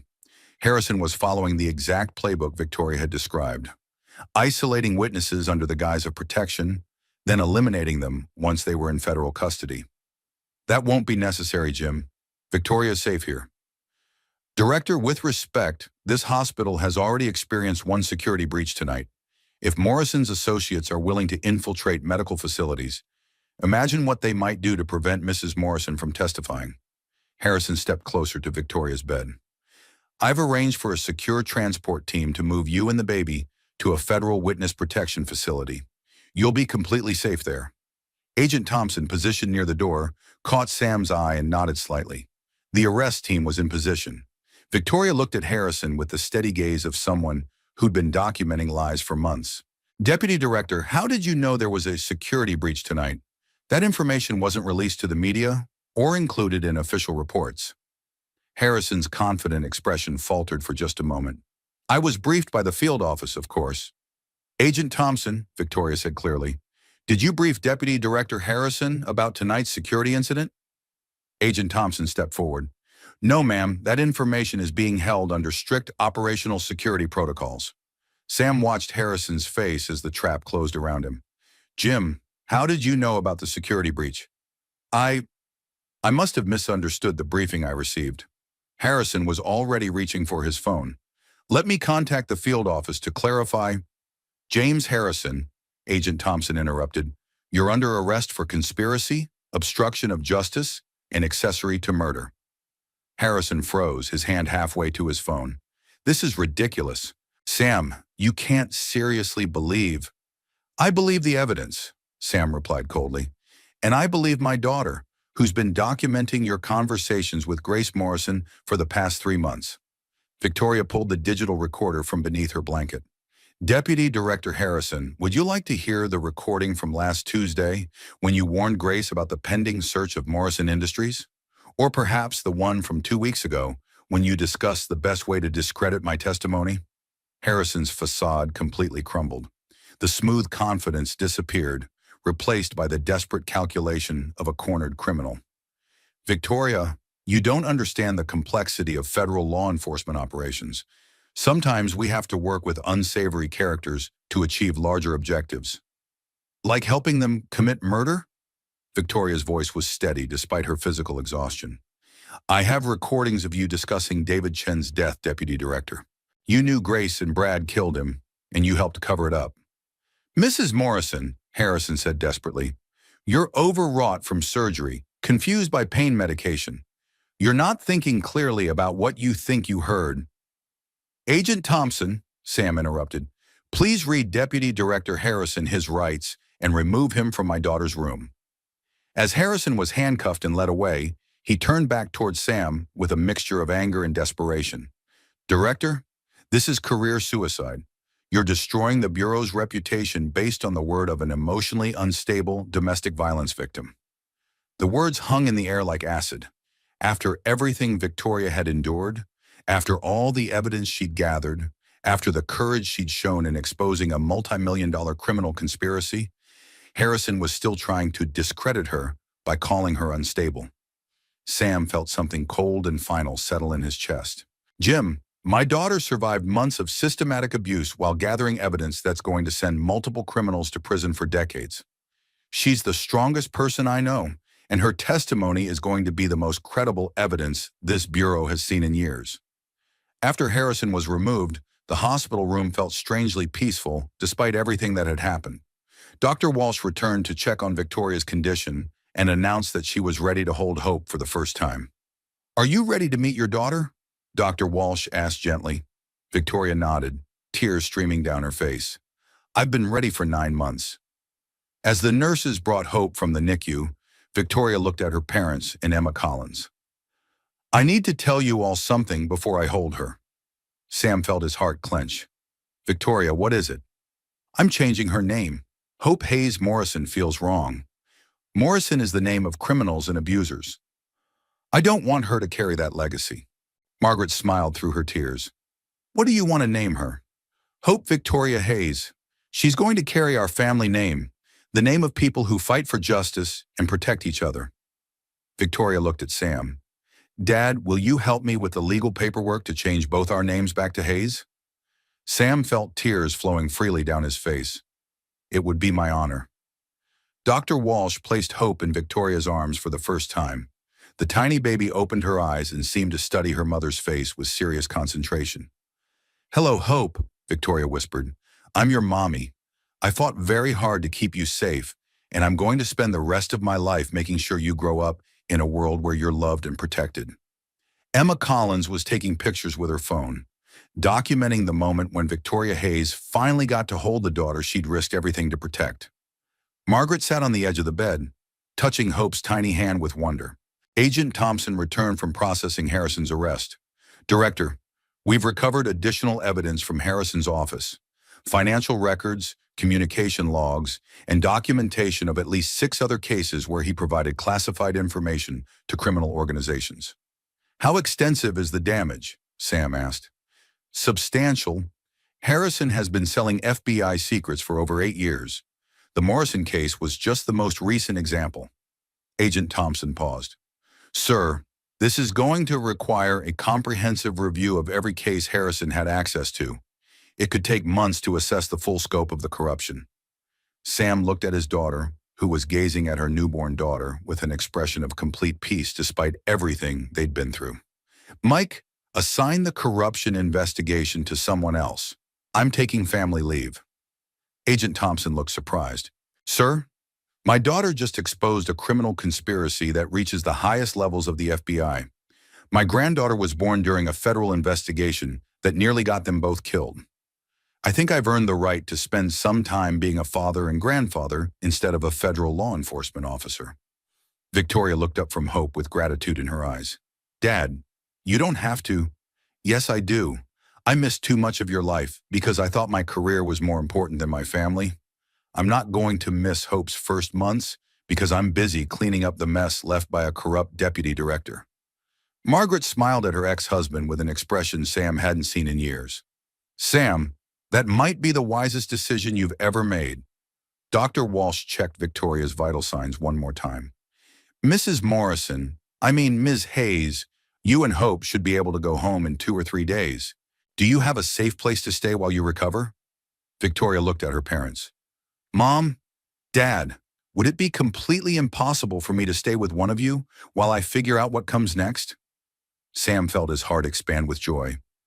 "Victoria, you and Hope can stay with me for as long as you want. We have a lot of catching up to do, and I have a lot of granddaughter spoiling to make up for." As the sun began to rise outside the hospital windows, Sam Hayes sat in a chair beside his daughter's bed, watching his granddaughter sleep peacefully in her mother's arms. For the first time in decades, he wasn't thinking about federal investigations or criminal prosecutions or law enforcement responsibilities. He was thinking about Hope's first Christmas, her first words, her first steps. He was thinking about teaching her to ride a bicycle and helping her with homework and walking her down the aisle at her wedding someday. He was thinking about being the kind of grandfather who put family before career, who chose love over duty, who understood that the most important victories happened not in courtrooms, but in hospital rooms where new life overcame violence and hope literally emerged from darkness. The investigation would continue. Justice would be served. Brad Morrison and Grace Morrison and James Harrison would face the consequences of their crimes. But right now, FBI Director Samuel Hayes was exactly where he belonged, protecting his family, holding his granddaughter, and starting the process of healing relationships that had been damaged by years of choosing work over love. Hope Victoria Hayes slept peacefully in her mother's arms, unaware that her very existence had triggered a war between justice and corruption, unaware that her grandfather had just reorganized his entire life around her well-being, unaware that she was surrounded by people who would spend the rest of their lives ensuring she grew up knowing she was loved, protected, and valued. The perfect life Victoria had tried to build with Brad Morrison had been built on lies and violence.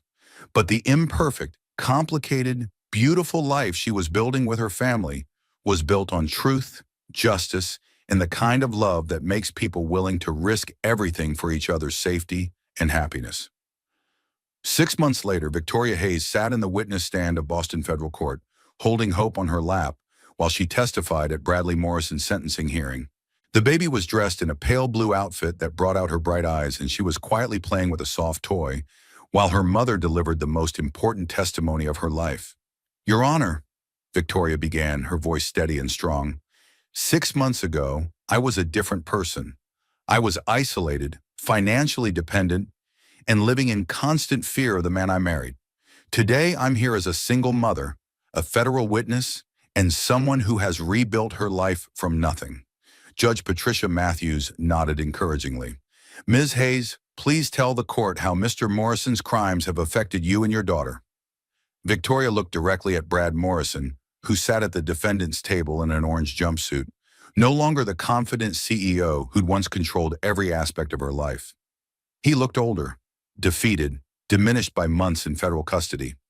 Brad Morrison didn't just commit financial fraud and domestic violence.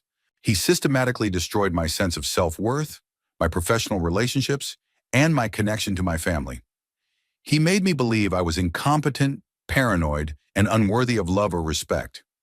Victoria shifted Hope to her other arm, the baby gurgling contentedly despite the formal courtroom setting. "But most importantly, he made me fear for my daughter's future. I realized that if I didn't find the courage to expose his crimes, Hope would grow up thinking that violence and manipulation were normal parts of family life." Sam Hayes watched from the gallery, sitting beside Margaret and Emma Collins. 6 months of family leave had transformed him from the constantly stressed federal director into someone who understood that granddaughter giggles were more important than budget meetings, that bedtime stories mattered more than briefing documents, that being present for first smiles was worth more than any career achievement. "Ms. Hayes," the prosecutor continued, "can you tell the court about the evidence you gathered against Mr. Morrison? For 3 months, while he was abusing me, I was documenting his crimes. I photographed financial documents, recorded conversations, and copied files that proved his involvement in money laundering, government contract fraud, and conspiracy to commit murder." Victoria's voice grew stronger as she spoke. "I did this while pregnant, while being isolated from my family, while fearing for my life every single day." Defense attorney Charles Whitman objected. "Your Honor, Ms. Hayes was not a trained law enforcement officer. Her evidence collection methods were potentially illegal and—" "Objection overruled," Judge Matthews said firmly. "A domestic violence victim has every right to document the crimes being committed against her." Victoria continued, "I gathered this evidence not just to protect myself, but to protect other women who might become Brad Morrison's victims in the future. Men like him don't change. They don't get better. They find new targets and perfect their methods of control." Emma Collins dabbed at her eyes with a tissue. Over the past 6 months, she'd watched Victoria transform from a frightened, isolated woman into someone who spoke at domestic violence conferences, who mentored other abuse survivors, who turned her marketing skills toward helping nonprofit organizations that supported women and children. "Your Honor," Victoria said, looking directly at the judge, "Hope will grow up knowing that her father was convicted of serious federal crimes. That's a burden she'll carry for the rest of her life. But she'll also grow up knowing that her mother fought back, that her grandfather reorganized his entire life to protect her, and that justice was served when powerful people tried to hurt innocent victims. Atorm, Brad Morrison's face was stone cold throughout Victoria's testimony, but Sam could see the anger in his eyes. Even facing 15 years in federal prison, Morrison still believed he was the victim of an elaborate conspiracy designed to destroy his life and reputation. Grace Morrison, who'd been sentenced to 12 years in federal prison 3 months earlier, was not present for her son's hearing. She'd been caught trying to bribe federal marshals to arrange Brad's escape during transport to a previous court appearance. The additional charges had added another 5 years to her sentence. Deputy Director James Harrison had been sentenced to 20 years for his role in the conspiracy. His fall had triggered a comprehensive review of FBI operations that was still ongoing, but Sam was no longer involved in that process. He'd officially retired from the Bureau to focus on family and to avoid any appearance of conflict of interest in the ongoing investigations. "Ms. Hayes," Judge Matthews said gently, "do you have any final statement you'd like to make before I impose sentence?" Victoria stood up, holding Hope against her shoulder. The baby had fallen asleep during the proceedings, completely trusting in her mother's protection. "Your Honor, I want to say something to other women who might be watching this case, women who might be living with abusive partners right now." Victoria looked toward the gallery, where several domestic violence advocates sat alongside her family. "I know it feels impossible to leave. I know it feels like you have no resources, no support, no way to survive on your own. I know it feels like no one will believe you, that people will ask why you stayed, why you didn't fight back sooner." Her voice grew stronger and more passionate. "But I want you to know that you are smarter than your abuser gives you credit for. You are stronger than you think you are. And there are people who will help you if you give them the chance." Victoria looked at her father, who was crying openly despite being in a public courtroom. "I also want to say something to the law enforcement officers who might be handling domestic violence cases. Please remember that victims aren't looking for you to rescue them. We're looking for you to believe us, to document our injuries, and to hold our abusers accountable for their crimes." Judge Matthews nodded approvingly. "Thank you, Ms. Hayes. Mr. Morrison, please stand for sentencing." Bradley Morrison stood slowly, his orange jumpsuit a stark contrast to the expensive suits he'd worn during his years as a successful CEO. "Mr. Morrison, you have been convicted of domestic violence, assault on a pregnant victim, financial fraud, money laundering, conspiracy to commit murder, and obstruction of justice. These crimes represent a pattern of behavior that shows complete disregard for human life and human dignity." Hukram, Judge Matthews paused, letting the weight of the charges settle over the courtroom. "Your abuse of your pregnant wife was particularly heinous, but your systematic destruction of her professional and personal relationships demonstrates a level of calculated cruelty that this court finds deeply disturbing." Brad Morrison stared straight ahead, showing no emotion. "Furthermore, your financial crimes weren't victimless. You stole millions of dollars from municipalities that trusted you to provide essential services. You defrauded taxpayers who expected their money to be used for legitimate public purposes." Judge Matthews looked directly at Morrison.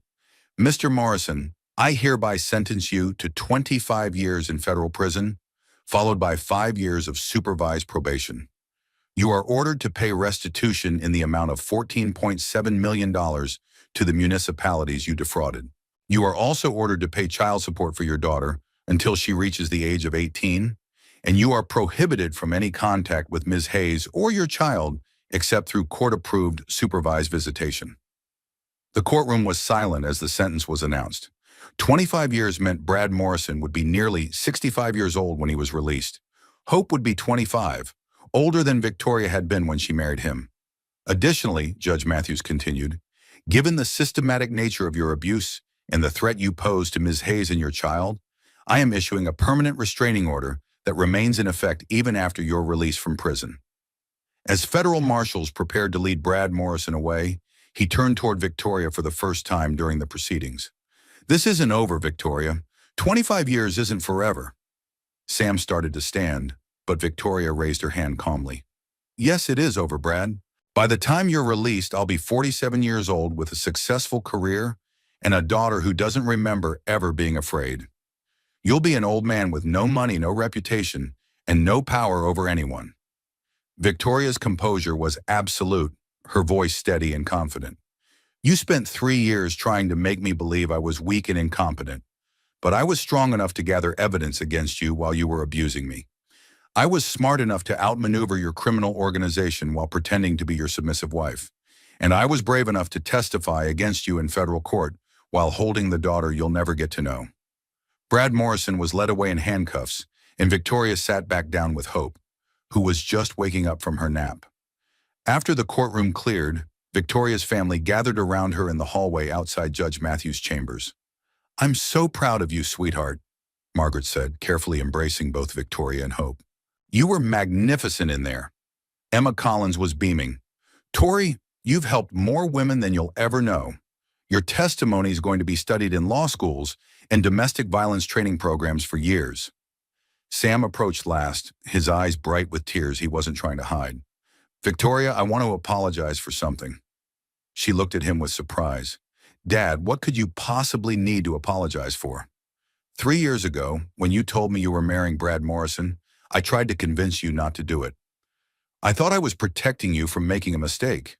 Sam paused, looking at Hope, who was gurgling happily in her mother's arms. "But I wasn't trying to protect you from him.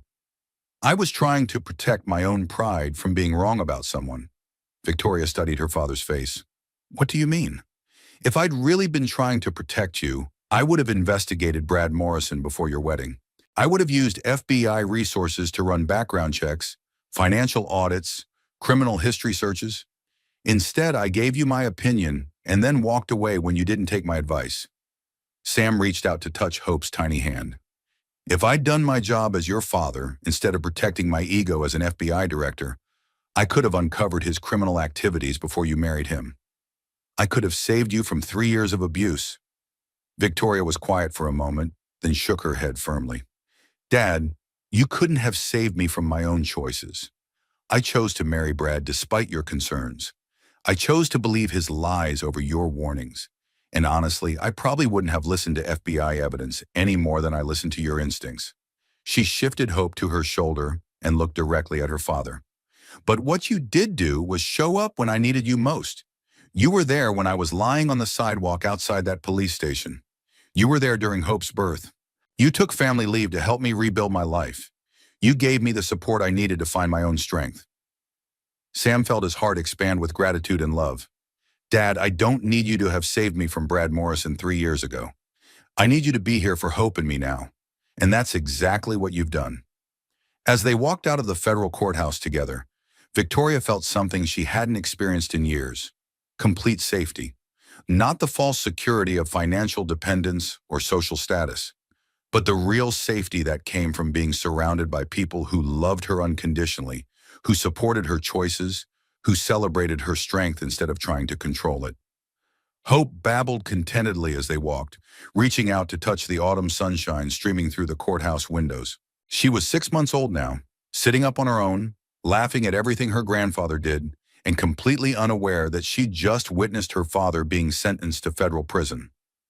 "So what's next?" Emma asked as they reached the parking garage. Victoria smiled, the first genuinely happy expression Sam had seen from her in years.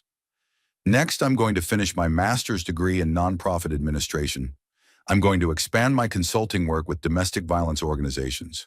I'm going to raise Hope to be strong and independent and kind." Victoria looked at her parents. "And I'm going to spend time with my family, who I missed more than I can ever express." Margaret looked at Sam with an expression he recognized from their early married years, before career pressures and FBI demands had driven them apart. "Sam, what about you? What's next for the former FBI director?" Sam looked at Hope, who was reaching toward him with tiny outstretched arms, clearly wanting to be held by her grandfather. "I'm thinking about teaching, maybe criminal justice courses at the university level, maybe consulting for domestic violence training programs." He took Hope from Victoria's arms, and the baby immediately grabbed his tie and gurgled with delight. "But mostly I'm thinking about being the kind of grandfather who's present for everyday moments, not just crisis interventions."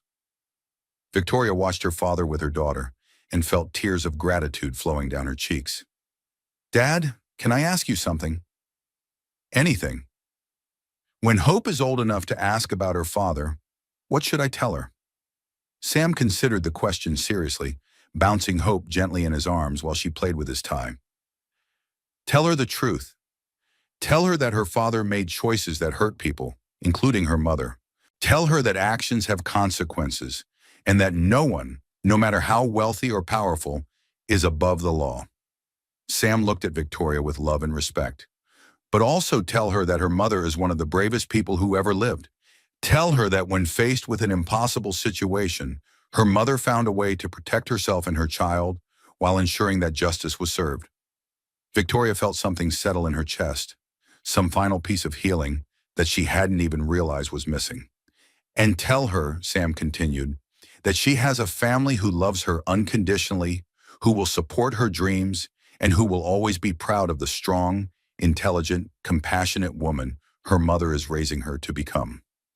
As they drove home together, to the house where Victoria and Hope had been living with Sam for the past 6 months, Victoria reflected on how dramatically her life had changed since that terrible day outside the police station. She'd lost a marriage but gained her freedom. She'd lost financial security, but gained self-respect.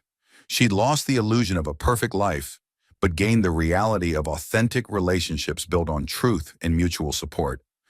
Most importantly, she'd gained hope. Not just her daughter, but hope itself. Hope that the future could be better than the past. Hope that love could overcome abuse. Hope that justice could prevail over corruption. Hope that families could heal from years of pain and separation. Hope Victoria Hayes fell asleep in her car seat as they drove through the Boston streets, completely secure in the knowledge that she was surrounded by people who would spend their lives ensuring she grew up safe, loved, and strong. And in the front seat, Victoria Hayes, survivor, mother, federal witness, and the bravest person her father had ever known, smiled as she watched the city lights blur past the window, knowing that every single day from now on was a new beginning, built on the foundation of truth, justice, and the kind of love that makes people willing to risk everything for each other's safety and happiness. The perfect life she tried to build with Brad Morrison had been a lie, but the imperfect, complicated, beautiful life she was building with her family was real, and it was just beginning. If this story resonates with you, please hit that like button. It helps us reach others who might need to hear Victoria's message of hope and strength.